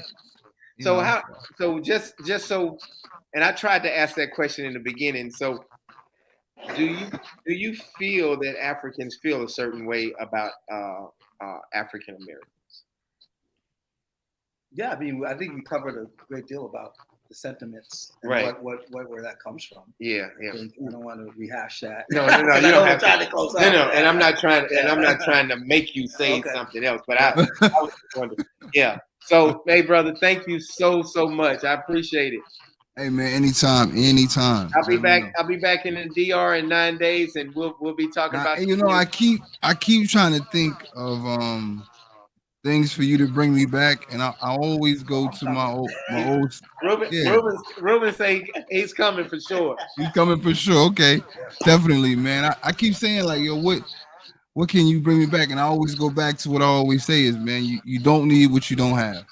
Just let me know, man, and Yeah, just text me and let me know if you need something, brother. You're I absolutely right. keep trying to. I'm telling you, I'll be thinking of stuff that I All right, need. Troy. I'm like, I don't know. So, Just yo, if you thanks think for having me on. you got 9 days. If I got 9 days, 9 days. yeah. I know Amazon. I have it there the next day That's as soon right. as I figure it out. That's what All right, I brother. wish we had that here in DR. Oh my God, All right. life would be so much better if there was an Amazon warehouse out here Yeah, they don't have and it. we actually had mailboxes. Oh, right. You're Yeah, that's absolutely right, huge. brother. Oh my You take care, God. brother. All Man, right, God thank bless you you. for having me on, man. All Bye, right. All right, Troy. Troy. All right. All right, Troy. All right, bro. Hey, all right. DMR, I'm gonna let you go next, brother. Man, final questions or thoughts about this topic, man. This topic about the uh, our brothers and sisters from the African continent. I love them. I think they're some beautiful people. They I've are. been, I've interacted with them. I've never found had any bad experiences with them. Matter of fact, short story. I was coming back from Cancun in the Philadelphia airport, and I forgot where I parked my car at. Mm-hmm. So this African man and woman was on the bus, and they seen me in their car. They was riding, and they said, "Hey brother, are you lost?" I said, "Yeah, I can't find my car." Mm-hmm. These beautiful Africans, this Mm-hmm. man and this woman drove me around the whole compound, Man, that's helping me all. try to find my car. And So I don't have anything to say about bad about that Africans from Africa. I mean, I don't I either. don't. I don't. So They're I hard can't say. workers. They don't Yeah. want. So I can't say anything. I've never had experience or bad experience with them. So I'm gonna just say, may we come together and be strong, and may Africa be dominant again. Because when Africa falls, the whole world falls. And I love them brothers and sisters, and I love everybody from the United States, especially us first, because We the ones that struggle hard, but along with our African brothers and sisters, they struggle hard with the assassination of their leaders and everybody from Latrice Lumumba and everybody else that have suffered. So their struggle is parallels to ours. So with that being said, I have nothing bad to say about the African I'm gonna brothers. say this. I'm gonna say this before you go, man. I really like embrace African people. I really Mhm. embrace. I really Yes. like. I look up to them. They don't know that I look up to them, but I really look up to them. I look up to people like Ruben because, and I try to just absorb so much from. I ask him a Mhm. thousand questions, but and he's a good brother, and I've never had any issues with African people as at all. So, but anyway, I look up to him. Man, thank you so much for being on DMR. Thank you, brother. And John, I will be seeing you, real soon. When you come, yeah, make sure you text me, all right, so we can talk Okay. about that. All And right. I'm gonna Hey, get you. hey, brother Ruben, brother, nice meeting you. Nice meeting It's a pleasure, my brother. African Dominican, again, it's a pleasure. My sister, brother John, thank you for the opportunity for allowing me to speak and support your podcast again. Peace. Thank you. Peace, brother. Thank, Thank thank All you. you, right. Bye Jim. bye. Have a See good you. one. African Dominican. You didn't talk. You talked a little bit, but I wanted you to talk some more. We wasn't over talking you, were we? No, I think I talked a lot. Okay, but yeah, no, it was definitely a nice discussion. And Brother Ruben, nice meeting you. And John, thank you for bringing this topic up. Hey, And like I say, so let me interrupt you real quick. Look, I'm interrupting. There's somebody that's gonna come on in a little bit, and he's from Africa, right? Tony. He's from America, but he takes people to He Africa. takes he takes people to Africa, and he does like the touring and Touring, touring. business. That's why when Troy, it would have been good because that's who I want to connect Troy with because Okay. he's doing business initiatives Yeah. with Black Americans in Africa. Cool. Cool. So if he comes, is he about to come on right I'm now? hoping he is. Yeah. He Just said tell he is. Yeah. tell him I put the link up, but Yeah. go ahead and speak. Sorry. Yeah, but we're gonna try to bring him up in a minute. But go ahead and speak. You have any comments or questions for Ruben before we go? um, not so much of a question per se, but I did enjoy hearing his perspective as well. Me too. And yeah, He's awesome. it was definitely a nice discussion. But unfortunately, I have to leave because it's 9 and I have to get ready for bed, go to work tomorrow. Yeah. But it was a nice discussion, and I really think Africans and African Americans, they don't have to compete, and I believe they are not competing. I just think it's a misconception or misunderstanding. But I feel like Africa needs Black Americans because Black Americans are the richest Black people in the world, and I feel like if they invest more in Africa, they might be the key to actually taking Africa further. If we all unite together and develop the continent, that might be the key to actually up as a people of Africa. Yes. Thank you so much, sister. I think you're breaking up a little Thank you. bit, but yeah. Thank you I so was much. breaking up.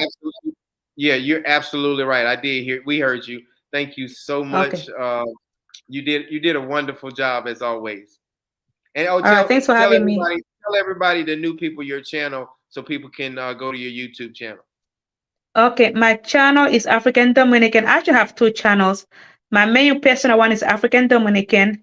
Just the @ African Dominican. If you just Google that or YouTube that, my channel will come up. And I also have another one called African Diaspora channel. I just came from Africa, Namibia, and I'm also doing a project there and also in Dominican Republic. So those are like, and also, yeah, so I have three home bases, Africa, Dominican Republic, and the USA where I live. So just go to my channel, yeah, and follow my channel and subscribe. And again, I'm part of this Dominican Rock family. We all help each other out. So again, thank you so much for inviting me to your panel and nice talking to you, Brother Ruben. Nice talking to you too. Thank you. Thank, Bye bye. thank you. Bye bye, sister. You take care. You too. Thank you. Bye. Bye bye. Yeah. So guys, we Ruben, man, I just wanted to tell you thank you so much for everything. I appreciate it. We're gonna stay on for about 10 more minutes. If what's his name? Troy? Tony Marshall. I think I hand my time to him because I think he personifies. Regardless of this conversation, it's part of it is really understanding the history, understanding the dynamics within the global Black community, understanding, where we come from. I think it's valuable just because I like history and like to know where everybody's coming from. That's right. But if we don't use that to create some kind of unity, understanding amongst one another, that you're not judgmental from the very beginning, but if you understand people's history and the situations, then it begins to open up your thinking and how you treat individuals. But also out of that, I think I'll go back to Troy's point, is what are we doing with that information?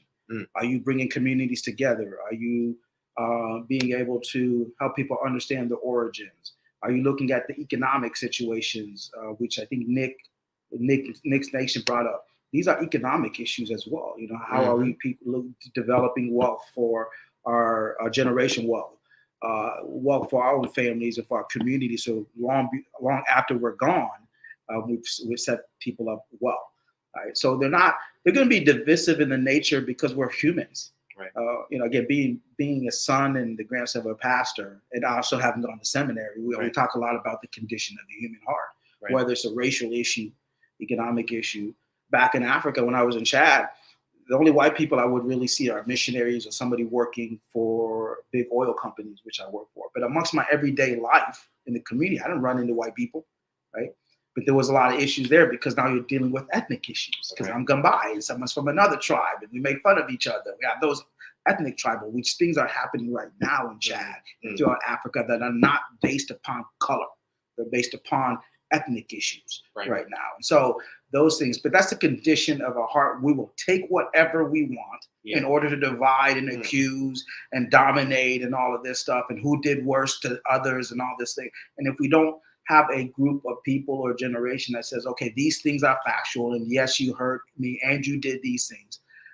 Now, how then do we repair and change people's hearts? Yes. Which is a taller task that, I think from a spiritual point that I look for, because that's the one way that the attitudes and mindsets are going to change. So, I think that's pretty much a great discussion. People call me, I'm an African American in the sense that I have both passports. I hold a U.S. passport and I hold a Chadian passport. That's what I was going to ask you. I hold both passports. I'm able to travel back and forth. And I do a number of things that I say that engage with the African community so that we can be well versed and understand what is happening on our own continent and amongst our own people, which is really important to me, because we can't talk about ignorance of other people if we ourselves are ignorant of other things around us, right? That's deep. That's what I strive to do. And then with that, how then do you work with other people? You're going to have to. The world is made up, especially the world made smaller because of technology. Right. Because of the world. If you work from home, you're going to connect with everybody around the world. So you have to be of the mindset of progress, connectivity, collaboration, sympathy, empathy, gentleness, all those good things. You and I already talked about it. We're going to be doing a lot of things together, man. And I'm so excited about that. And you coming to the DR, man. I'm gonna show you around. We're gonna be smoking some cigars in the DR, hanging out by the water. That's right. Looking over the water. The river. I mean, it's so much culture. It's probably gonna remind you. Certain parts are probably gonna remind you of food. Africa. I'm looking forward to the food. Yes, because I love the street food. And the food, the Dominican food reminds me of African food. So yeah, man. So anyway, so I think I don't think your boy is coming on. Well, we should get him on next time. That's right. Southern Creole flavor. Chile and Texas got the same flag. Yeah. That's right. Oh, they got the same flag. I don't know what the Chilean flag looks like. Chile flag real quick. I think I've looked it up one time. They got a star? I don't think they have a star, but they do. Hey, guys, y'all have any questions? I'll be back in the Dominican Republic in 9 days. My son, oh, they're very similar. It's similar. It's just sideways. Yeah. Well, yeah, it's similar. It's very similar. Okay. You're right. Thank you, brother. Your boy. Oh, Jay's coming on. That's my boy, Jay. Okay. Jay, what's up, brother? Can y'all hear me? Yeah. Yeah, hey, man. We was about to get off, but I need. No, I'll just say something real quick. No. Ready to close. And let me say this real quick. There he is. He's on. Let me say this real quick. You you're moving. He doesn't know. Ruben doesn't know, but you're eventually going to be moving to Japan, right? Oh, That's correct. Yes. So yeah, and And of course, you don't have to tell the whole breakdown of Japan, but you want to move there because it's just I got so you have so many people. You have friends in Japan right now that you're going to be networking and y'all going to be living together and starting a community. Am I correct? That is correct. And the thing is, just for me, is just like that. Like I said, what atmosphere I'm putting myself in, and also it's not a hostile one. It's not a even one of hate or around of commodicum of nonsense. It's actually just around people who are hardworking people who have common courtesy over there, and also who just pride themselves on being respectful and things like that. We actually and this video is still trending currently right now. Not this one we're talking about right now, but where this Muslim American guy, I think he can just talk a certain way to Japan people and not get G checked on it. And one of my stances was, I hope they body that motherfucker. And want to know why? Because you don't listen. Because I dare you to listen. Because guess what? I know you won't be talking this nonsense. I guarantee you. If you were in New York, if you were anywhere in Africa or said something to them people, they're gonna take your head off. Is he And right, is he a black guy or a white guy in no, Japan? he's Muslim American. And the thing and the reason why I know that is because somebody said he was black. He's not black. He's not one of us. But the thing is, if they associated with black, which you really shouldn't, trust me, it's just another example of what I tell folks not to do. Like I said, you respect anyone's culture, and when you're going to, like, even if I was I was going to Africa, Ghana or Amsterdam, places like those, I would respect the culture and people over there, especially if it's my own people. And the thing is, like I said, I would treat it with respect, like I'm supposed to, and also I would just study to learn more. That's what it is, because some of the mindset we want to put out there. I know what you put in there. Dominican, the Dominican Republican area, you should be going there to learn about the culture, particularly. You should have an investment over there, and also the women are a byproduct of there, but they not should be your main reason for going. And I tell everybody this. That's right. Because, like I said, and I want to all the young men. Yeah, I think I'm capping. I'm dead serious. If you don't contribute to any way to where you're moving to, then you might as well stay where the hell you're going. I like that, man. You might as well stay where the hell you are. Japan don't tolerate that. The place where he at doesn't tolerate that nonsense. And any other place that you go to, don't tolerate that shit. I like that. Hey, don't get off. Don't get off. I want to introduce my brother here. Hey, brother, how you doing, man? sorry for having you waiting. We didn't know. I didn't see you down there, man. Can you hear us? Can you hear us? It's an echo. Wow, I don't know why it's an echo. We got everything off. I don't know what's going on. Is it me? Let me know if it's me. If you hear me.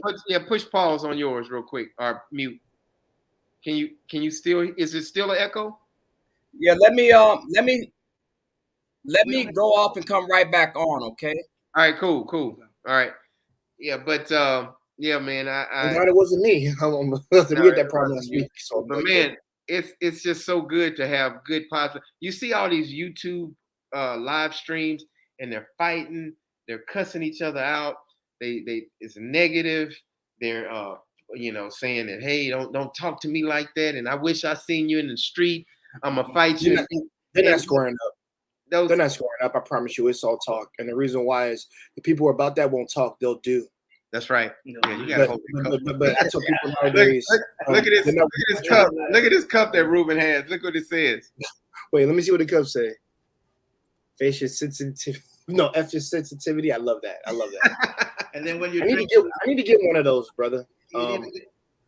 Look at this, Takashi. Look at this. So when you're drinking and start talking, turn it up. Look. I need one of those, man. Introduce your brother. I'm gonna look that cup up. Yeah, it's the Black Rifle. Black Rifle Coffee Company. They're a coffee company. I love them. My brother's a vet, and so they started by veterans. They hire veterans coming out, so I really appreciate their coffee, and they have all these great stuff. But Tony, can you hear me? You're loud and clear, good brother. All right, Tony. I'm glad you found time because, well, if you ever have something on where Black a Black American is connecting with Africans, he'd be the guy to invite. Wow. Because he has a long history he's been doing stuff on his own under the radar. Cool. He's been working serious with just brothers who are serious. He's not trying to work with everybody. You got to come in. He's got a small group. They meet consistently every Thursday and Saturday, but I let him talk about that. Yeah. But he's also looking for economic business opportunities. Awesome. No more talk about the struggle. We can keep talking about it, but what are we doing tangibly with each other? So, Troy, Tony, I hand it over to you. Hey, greetings, great brothers. The thing is, we do a lot of talking, man. I think I talked to you earlier, brother. I think YouTube and social media is good, but if everybody's on social media, who's getting the work done? Who's doing the work, man? So you got to have somebody doing something else, doing the legwork, right? Exactly. So I got on a Morehouse shirt. I went to Morehouse, man. And you know that we are great orators, teachers, preachers, historically. But at the end of the day, philosophizing ain't going to get the work done. That's right. It's not going to put food on the table. It's not going to get seeds in the ground. It's not going to get the manufacturing done. It's not going to get the curriculum out to the teachers, eventually to the children. We could talk all day. So like Brother Ruben said, we talk to get the work done. And it's very simple. The title I think you had up there is bait, clickbait. Because me and Brother Ruben, you wouldn't know that we're not biological brothers. Right. As soon as we started communicating and we saw where each other was going, we were instantly working brothers. The reason, I didn't mean to cut you off, but let me say this. The reason I put that up there is because I have seen African Americans, blacks, talk so bad about Africans. Yes. And I'm so tired of it. I get fed up with it. Yes, sir. So I put it up there to say, hey, yeah, click on it. Let's straighten this shit out. That's right. And it's nonsense because African people are great people and we love one another. That's right. Well, the thing is, you're dealing, like when we talked on the phone, and please excuse my language. I heard this from an elder like 2 weeks ago. We're dealing with African Americans, then we're dealing with niggas. There's there's a split between us because right now I can talk with you brothers here, and then I can go right out this door and I'm dealing with some niggas trying to wake them up. And I can't talk the same way I'm talking to you all because I know they ain't read nothing, they ain't been nowhere, and I'm not acting like I'm above them because I'm not, but they ain't read nothing, they ain't traveled. They're under the indoctrination of white supremacy and this curriculum that we've been under the last 400 or 500 years here. Okay. And then if we talk about the indigenous population, because we know we got that argument going on with folks saying we're not from Africa. Okay, we're not from Africa. We are indigenous here. You still under the same curriculum. And if we so tough, if we were the indigenous people of this land, how did we get our butts kicked? What happened? Nobody wants to answer that question. So the thing is, we know that in Africa, it is places and pockets where you can get off the radar and get yourself together with knowing thyself. Which comes from ancient Kemet. On the temples inscribed, know thyself. That means know what you're made of, know what the creator sent you on the planet for, know the creator, know the ancestors. That's the key to unlocking the dilemma we're dealing with, understanding not just the earth, but the universe and the multiverses. This ain't just about no earth, man. And its resources and white supremacy is way bigger than that. But Africa is a home base, is a safe haven. Or the Caribbean. Yes. Where we can get our minds together and we can see people that are doing things that we actually have been doing for thousands of years. And that's planting seeds in the ground, growing trees. Let me say this, and I don't mean to cut you off. I just want to stay on that same page because you're speaking, man, you're giving me so much energy. I moved to the Dominican Republic. I'm disabled. And every time I step off that plane and get in the Dominican Republic, man, I feel so good. And like, I want to start a movement and help blacks and Africans and even the white people that want to be aboard and just talk about just that positive energy, man. And I want to start. You have no idea what I want to do in the Dominican Republic because there's so much freedom and so many things to do. I want to build a 10 acres where where we have our facility and we work together and we knock on the door and ask for each other for sugar. Now let me say this. Let me say this. Let me say this, bro. And you will do it. See, we don't have love like that. I'm not saying all that, brother. You ain't gonna do nothing. See, that's that nigga. But I'm saying you're gonna do it. I know you're gonna do it because you're already there. I can feel your energy. And my wife is from the Caribbean. She's from Jamaica. I go to Jamaica already. I'm getting ready to build a house down there. So Congratulations, brother. Congratulations. Listen, and I don't want to hold a conversation because Brother Ruben has heard this. We got to get out of this notion that we don't have unity. Unity, is the root word of unity is one. We got 4 great brothers on here right now. We're not cussing, we're not arguing, we're not dogging each other out. You see that on YouTube. You see that on YouTube all the time, man. But I don't look at that foolishness. But let me say this: they paying people. But let me say this. Let me say this, and then I'm done. No, you good. On a spiritual note, when we don't acknowledge this micro unity, we'll never have macro unity. You understand what I'm saying? I like that. This is unity. Even when you have one brother and another brother. Go ahead, brother. I'm from Louisiana, so we kind of slow. So say that one more time for me.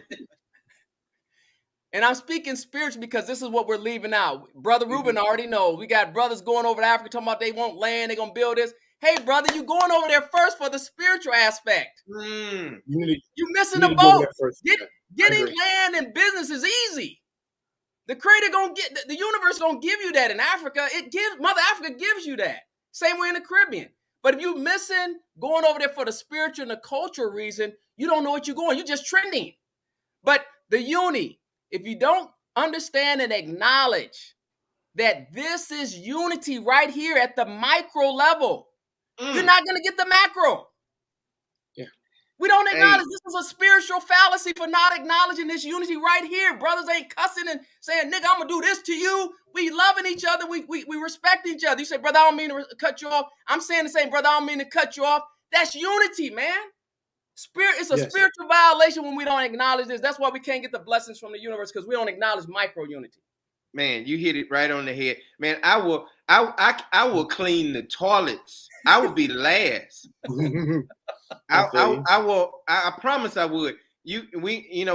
People get to a point. I've seen people where they were going to join together and they got mad because one person want to name it this, one person want to name it this. You can call it doo-doo the food. Let's just make it work. It don't matter. Yeah, exactly. That's all that matters. And the thing is, when you're trying to build community, unity, like brother, you preaching on some like really good stuff. My brother would like you, honestly, because how you sound like and how you like convey it is like you're about it. All right, Jay, are you saying that the way I convey stuff ain't good? That's what you're trying to say? See, listen, Tony, that's the divide right there. See, we just got to talking about this. You trying to divide? No, go ahead. I like to have fun too, man. I like anyway. No, brother. You know I know you're playing, but anytime I see, I look funny when I hear somebody say it. I'm like, what? I'm like, strike down the non-believer, bro. He's trying to ruin it. That's right. Well, we have the vet. We have like Brother Ruben was saying, what we've been doing, and I thank the universe and the Most High. I don't take credit for any of this, brothers. Just being obedient. But the thing is, we've been vetting brothers, and how it started was that any brother that had Africa on their bucket list, or they've been to Africa. We're not pulling and putting people in headlocks and twisting your arm to talk about or go to Mother Africa. That's not what it's about. We're not preaching, teaching, or trying to convince you. And that's what anything we do now, I think. We don't need to be trying to beat people over the head with truth. Leave them alone. They're not ready. That's right. It don't mean we're better than them. They're not ready. Man, let me say this. They had somebody come on here just trying to talk about Ruben and stuff like that. And the way he handled it, and man, it was just so like, hey, man, that's just his opinion. Brush that dude off. He couldn't even, Ruben didn't even like feed into it. Oh, you talking about the one? I saw the brother. Yeah, thank you for the comment, man. I seen them in there, but that's a brother on a higher frequency, man. Ain't got time for that, man. That's toxicity. That's spiritual toxicity, bro. Yeah, and the only reason I brought his stuff up to show you we are so past that, man. It's kind of like it's really funny to me because it don't even register. No, man. But you got a brother that's Jay. Oh, yeah, Jay is moving to Japan. I live in the Dominican Republic. You have land in Jamaica and we Ghana. And so guess what? We can start something here, man. And man, we would have 500 people on here if we start talking about ass and titties and I'm a see you in the street and I'm getting niggas, ready, man. Them niggas, dude. Them some niggas, man. And we getting ready to fight, and I'm gonna catch you outside and all that stuff. When we gonna throw some back? Yeah. But listen, I think you have to make a distinction. You have to make that distinction very clear. But Jay, let me say this. It's sad that those people are doing that on the panel, but man, it's 400 people watching that, and they loving it. They love that trash. Yeah. And just like you said, we're on a different frequency, man. And I that's why I love Brother Ruben, you and Brother Jay, and the rest of us, man. We have fun, but at the same time, we uplift one another, man. And I can't wait. I'm gonna be on Thursday. I'm gonna be listening to you. I'm gonna be a part, and whatever I can do to help you out, I promise I will. Oh, well, it's us, brother. The thing is, we say, we not me, us not I, unify or die. I can't say, the Louisiana people, we're not educated. We can't say that again. I can't say. You guys say that one more time for me, brother, so I can register. We not me, us not I, unify or die. I love it. I love it. That's powerful, Smart. man. No, bro, you're some Shakespearean, bro. You talking? Go ahead, Jay. Go ahead. Hey, I'm really interested in what you're doing in Japan because that doesn't even, register with my mind, like Black people in Japan.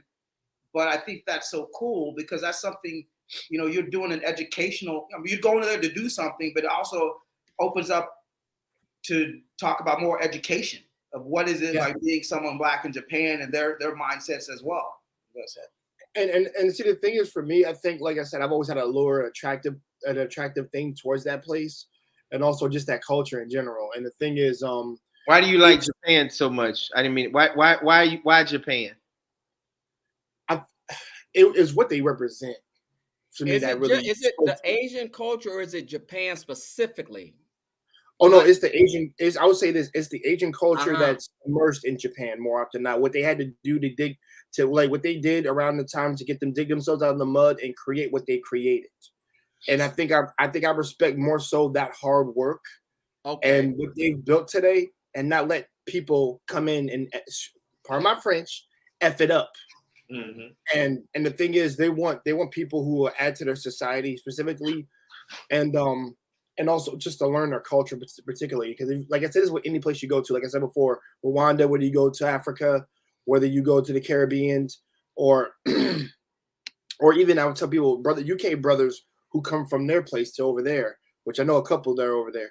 And the thing is, they're always intrigued over there to be like looked at so differently and respected over there because of their hard work and ethic, which is why I'm glad some of my UK brothers are getting some W's over there, because it's like, guys, I'm a teacher over here, dude. I'm over here teaching to people here in Japan who want to be self-taught. In America, I can't do that over here because I told them I felt the same way over here.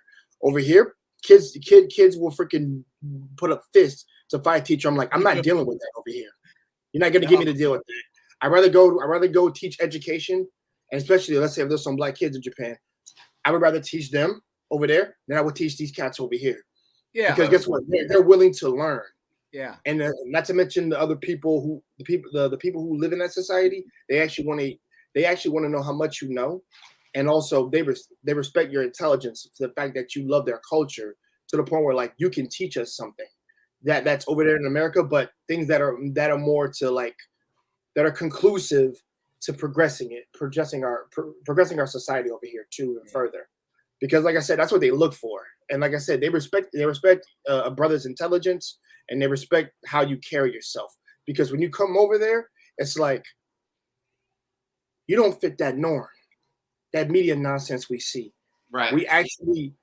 And the thing is, they don't have bad blood towards any black people over there, as far as we know. And the reason why is because we never chained them up or none of that nonsense. Jay, but you, man, it really, I know everybody can vouch for it. Mm-hmm. You're young, man. And when I was your age. Okay, he says that. You're young, brother. I'm 31. I'm 31, y'all. But you're still young. But when I was 31, I was listening to the Yin Yang Twins and back that thing up, and I was trying to hit everything that I saw, man. So what? Oh, that's good music back in the day. Who inspired you to be on the level? And I'm not saying we old. I'm 47 years old, and bro, you in your 40s. You still good. Tony, how old are you, if you don't mind me asking? Would never up in Japan if they saw. How young are you? I'm 53. Man, but you do not look 43. You actually look 40, though, to me. I ain't gonna lie. Look good, brother.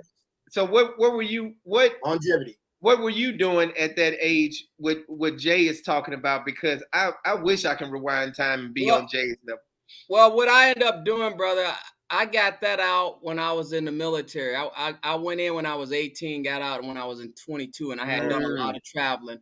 Plus, my duty station was Southern California. So I was in LA, Hollywood, Beverly Hills, Pasadena, Riverside, San Diego, Mexico between 18 and 22. So I partied, but I also was blessed to for the Creator to show me things that I wouldn't have seen if I would have stayed in Chicago or Michigan. So I would say I was 22, but I was like 32 with information. So when I was 31, I ended up. The military did that to you, though. The military did that. Yeah, traveling the world. That traveling and just the military sped up the process. So when I was 31, I had just got. I went to school later, so I had just got my bachelor's then, and I was teaching. So I'm a teacher too. So brother, I teach. So I'm not in the classroom anymore. I'm not like Brother Ruben. I just do tutoring and I coach now. I coach track. So I don't have the tolerance. Like you were saying something that registered, brother. You will get burned out. At 31, I was back in my hometown here in Michigan, teaching in the inner city.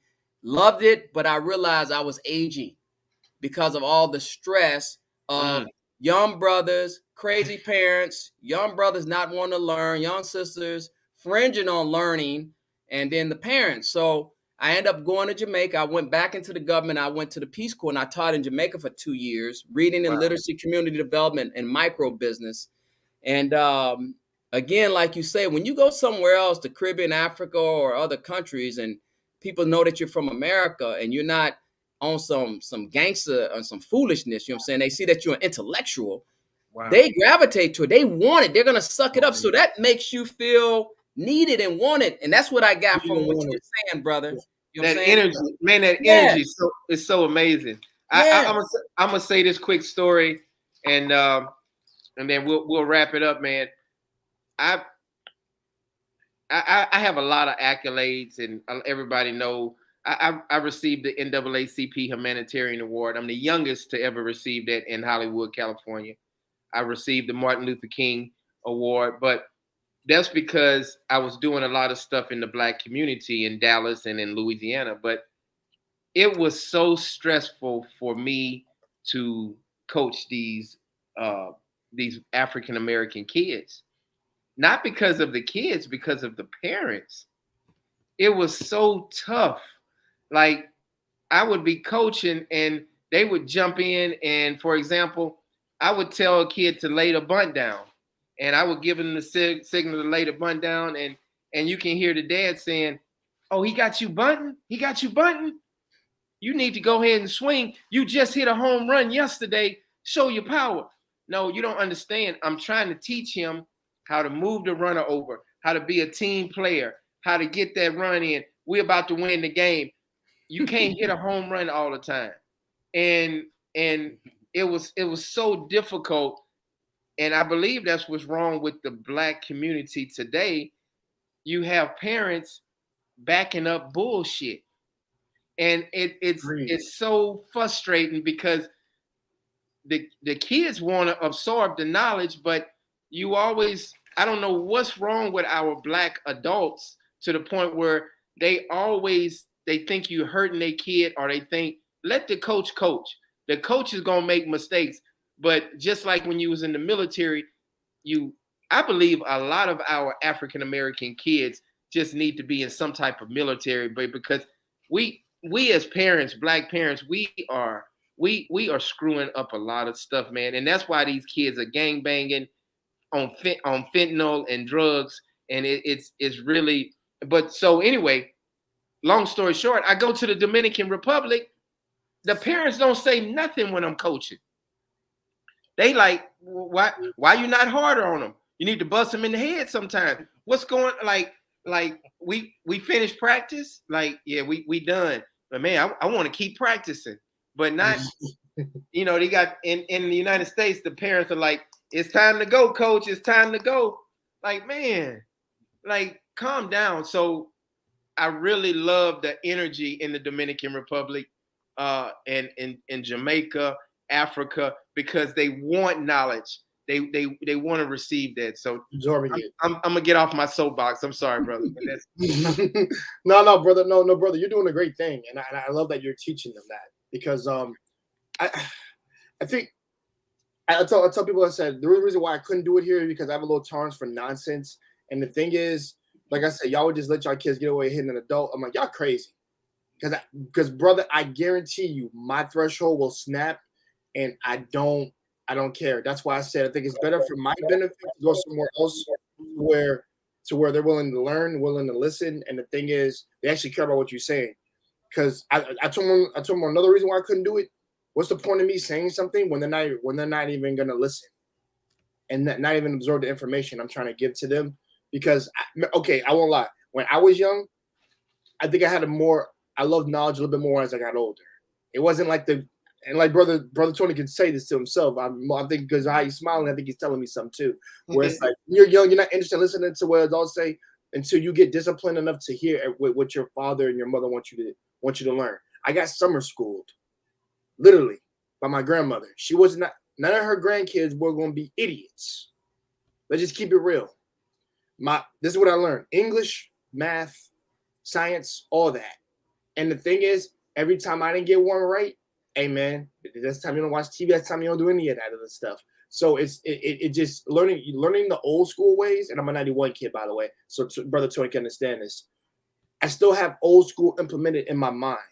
So it's like a mixture of an old school and new school, but the old school is really overwritten. That really is what it is. Because like like I say, because hard work and being in the dirt and then getting yourself out of the dirt is what every black person should learn personally. And then once you've gotten out of there, then you know the value of work. Your work ethic and self worth. Because I think that's very important, that you need to have both those things. Like I said, you need to be in the mud first, and then get yourself out of the mud personally. Once you've learned what you've learned, because it actually makes you value and appreciate the things you have once you've gotten them. And for me, like I said, I think it was a modicum of everything. Like I said, I'm a former Christian. I had a lot of men in the church helping me to learn certain things. And trust me, it took me a long time to really appreciate what I had when I met them and talked to them. When we had man-on-man conversations, to where a point where I can actually talk to the grown men, where it's just like, yeah, it's a young blood brother, get over here. You need it, like I said, you need to hear this. And the thing is, I sat down and absorbed stuff, and I could be in those adult conversations. And the thing is, I wasn't trying to be right about nothing. All I was trying to do was really hear what they had to say and see if I can add something to there. And I think that's what I want to see more of my brothers do personally, because I really like black men to win personally like that. And the reason why I want them to win, I don't want brothers dying at a young age. I want them to actually actually live in a fruitful situation like Tony, my man Dominican Republic here, Ruben, things like that. And the thing is, I don't want you to stress yourself out. Like the job I do, yes, it's stressful. It's not too. Thank you, Jay. Good job, Jay. Yeah, Jay. It's amazing, man. people, black people, I'm a person that say, man, I like your car. I love what you're doing. I mean, I uplift people, and people look at me crazy. I'd be like, and the people I got away from, they used to say, man, stop jocking that dude. Stop jocking his car. I was like, I never heard that. Never heard that. I used to get that all the time. And I noticed after a while, I had to stay away from those people because I'm all about uplifting. Man, I like your shoes. It's so nice to meet your wife. I'm just respectful toward everybody, and just uplifting people, man. And I have learned, I had some good friends I had to get away from because everything was negative, man. And then that energy would be on me, and I had to just, it hurt because, and then now they think I'm acting funny. They talking bad about me now. But I just had to get away from it, Just you want to be around that area of atmosphere where people are just courteous towards one another, and also the mutual respect that comes with because Tony heard you say it earlier when you were like, just I want to be out there helping people, like, hello, where I can just talk to my neighbor and things like that. And I think everybody wouldn't mind that personally. For me, and I tell people, listen, I don't mind being alone in some regards, but I don't mind helping my neighbor every once in a blue moon. Like I said, brother, if I'm home, I'll help you out if you need some help, especially if it's an emergency. I'll definitely help. I'm not callous like that. Right. The thing is, we really got to not we here, because we got it. Cats really need to understand that it's not simply all about you, bro. It's if you plan on making a community unity, you need to be selfless. Like I said, have your stuff. I'll say this. I want to say this first. Have your priorities in check, all that, and then be the example afterwards. I want you to be the example for everyone else. Like I said, show how black men move, how they're supposed to move, how they look, how they walk, they talk, all this. Young black men will absorb that around you. Positive young black men will absorb that around you. And then it's like, that's how you know how you should be, particularly. Now, granted, you're going to go through your own things, particularly, but you need those men around you to set the course to cultivate you to be what you want to be. And that's why I've always said I would never take any man out of that house. That's crazy, because they're really needed to cultivate a young man. Because here's another thing. We were freaking young men at one point. I knew what it was like. So when I had my first son, particularly, this is all hypothetical when I say this, I'm going to know exactly everything he's going to go through because I went through that crap. Right. But the thing is, he's going to have both parents in the house. But also, I'm going to put him around my group of men around him. And we're going to cultivate that little boy. The energy. Give him the right energy. How we walk, how we move, how we talk, socialize. And there's one movie, which is funny because it's not black, but I tell people all the time, there's a Gran Torino. Watch that movie. Gran Torino? Yep. And that movie, that young man that was the outcast of the family, he taught that man how men are supposed to work, do things, all that jazz. And guess what? And by the time the man ended up passing away, he passed his car on to that boy. I'm not giving it to any of these people in my family. And the reason why I'm not is because they because they didn't understand what type of person I was. Mm-hmm. But this young man needed this more than they did. I love it. They still have family, and they're still together. This man is not. Wrap it up. So yeah, and we're gonna wrap it up because we gotta go. One thing I want to say this real quick. For the record, Jay, I really don't like you at all because your wisdom, man, is. I love that. I love people to be honest with me. It's just funny. But go ahead and wrap it up. Tony, go ahead and wrap it up for us, brother, man. I love you, Jay, man. Thank you so much. The thing is, brothers, I just want to say, it's good, brother Ruben, for me to be able to just listen, because a lot of times facilitating you trying to keep the energy on the upbeat and keep the energy flowing. What I usually say to brothers, man, and we don't say this enough without being homosexual, is that I love every brother on here, man.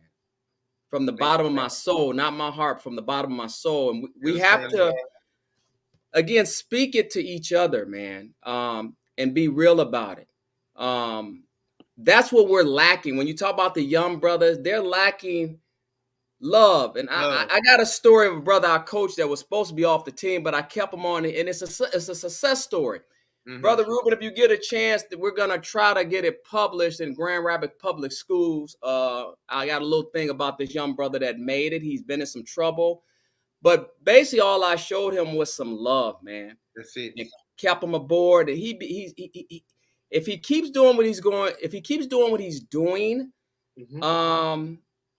he's a 7th grader. The guy's a heck of an athlete. Unfortunate thing, I shouldn't be saying it on here, but No. I wanted his family to know, one of the family members know he was doing. He did so well on Wednesday, and he did well on the team, and blah blah blah. And the uncle said, "Man, it hurt my heart, man. I mean, I'm praising the young man." He said, "You ain't got your flak jacket on."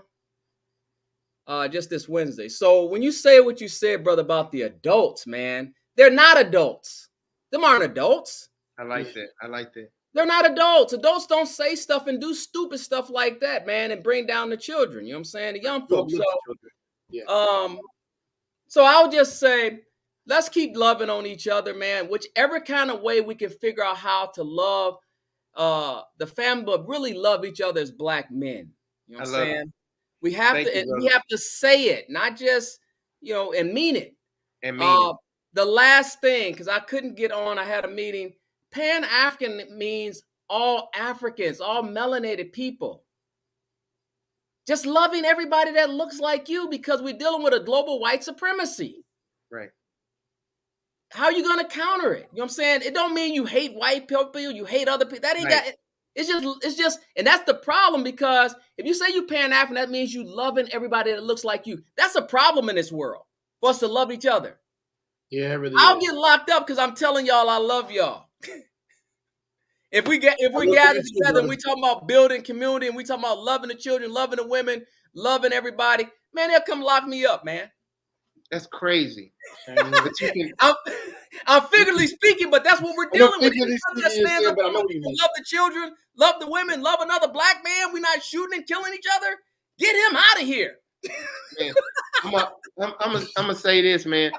I fostered over 300 children, and then I started doing my YouTube channel. I started being with kids. Of course, their parents was around and everything. People was like, "Hey, man, you hang around too many children. You trying to touch them. I said, I'm loving on these kids. They don't have any no father figure, and you run away from them people, man, because them are demons, dude. And then it's like, I know what you're doing. You trying to get fresh with some of these girls and these kids. Like, what? No, that's what you would do. That's right, because that's what you're thinking. That's projection. And I want to say this real quick. I don't want to extend this along because we got to get out of here. I know. But I hate that. That's projection. And I tell people, stop projecting what everybody else would do. And in fact, it's what you would do. You know why? Us don't think like that. The thing is, that's the reason why I'm leaving there too, is because I'm like, you're not about to put that stigma on me. I just want to teach. Simple enough, dude. That's to people who want to listen. That's simple, man. And that's as far as it's ever gonna go. I'm not gonna give anybody the idea. And if you do think that, I'm gonna be honest. Do us a favor and go punch yourself in the face. Because I don't want to deal with you. That's right. I'm not with that. Listen, you want some nonsense. But yeah. That's all I got, brother. Because I know I keep on late. We're gonna get out of here. I want to thank everybody that's on. Thank you, everybody. Everybody. I love all y'all. Haitian Gunman, Quan 1993, Scott Knock. Hey, thank y'all for being a part of the channel. God bless, man. We're gonna be in touch. We're gonna do this again, all right? All right. Peace and blessings. Got it. Peace and love. Peace.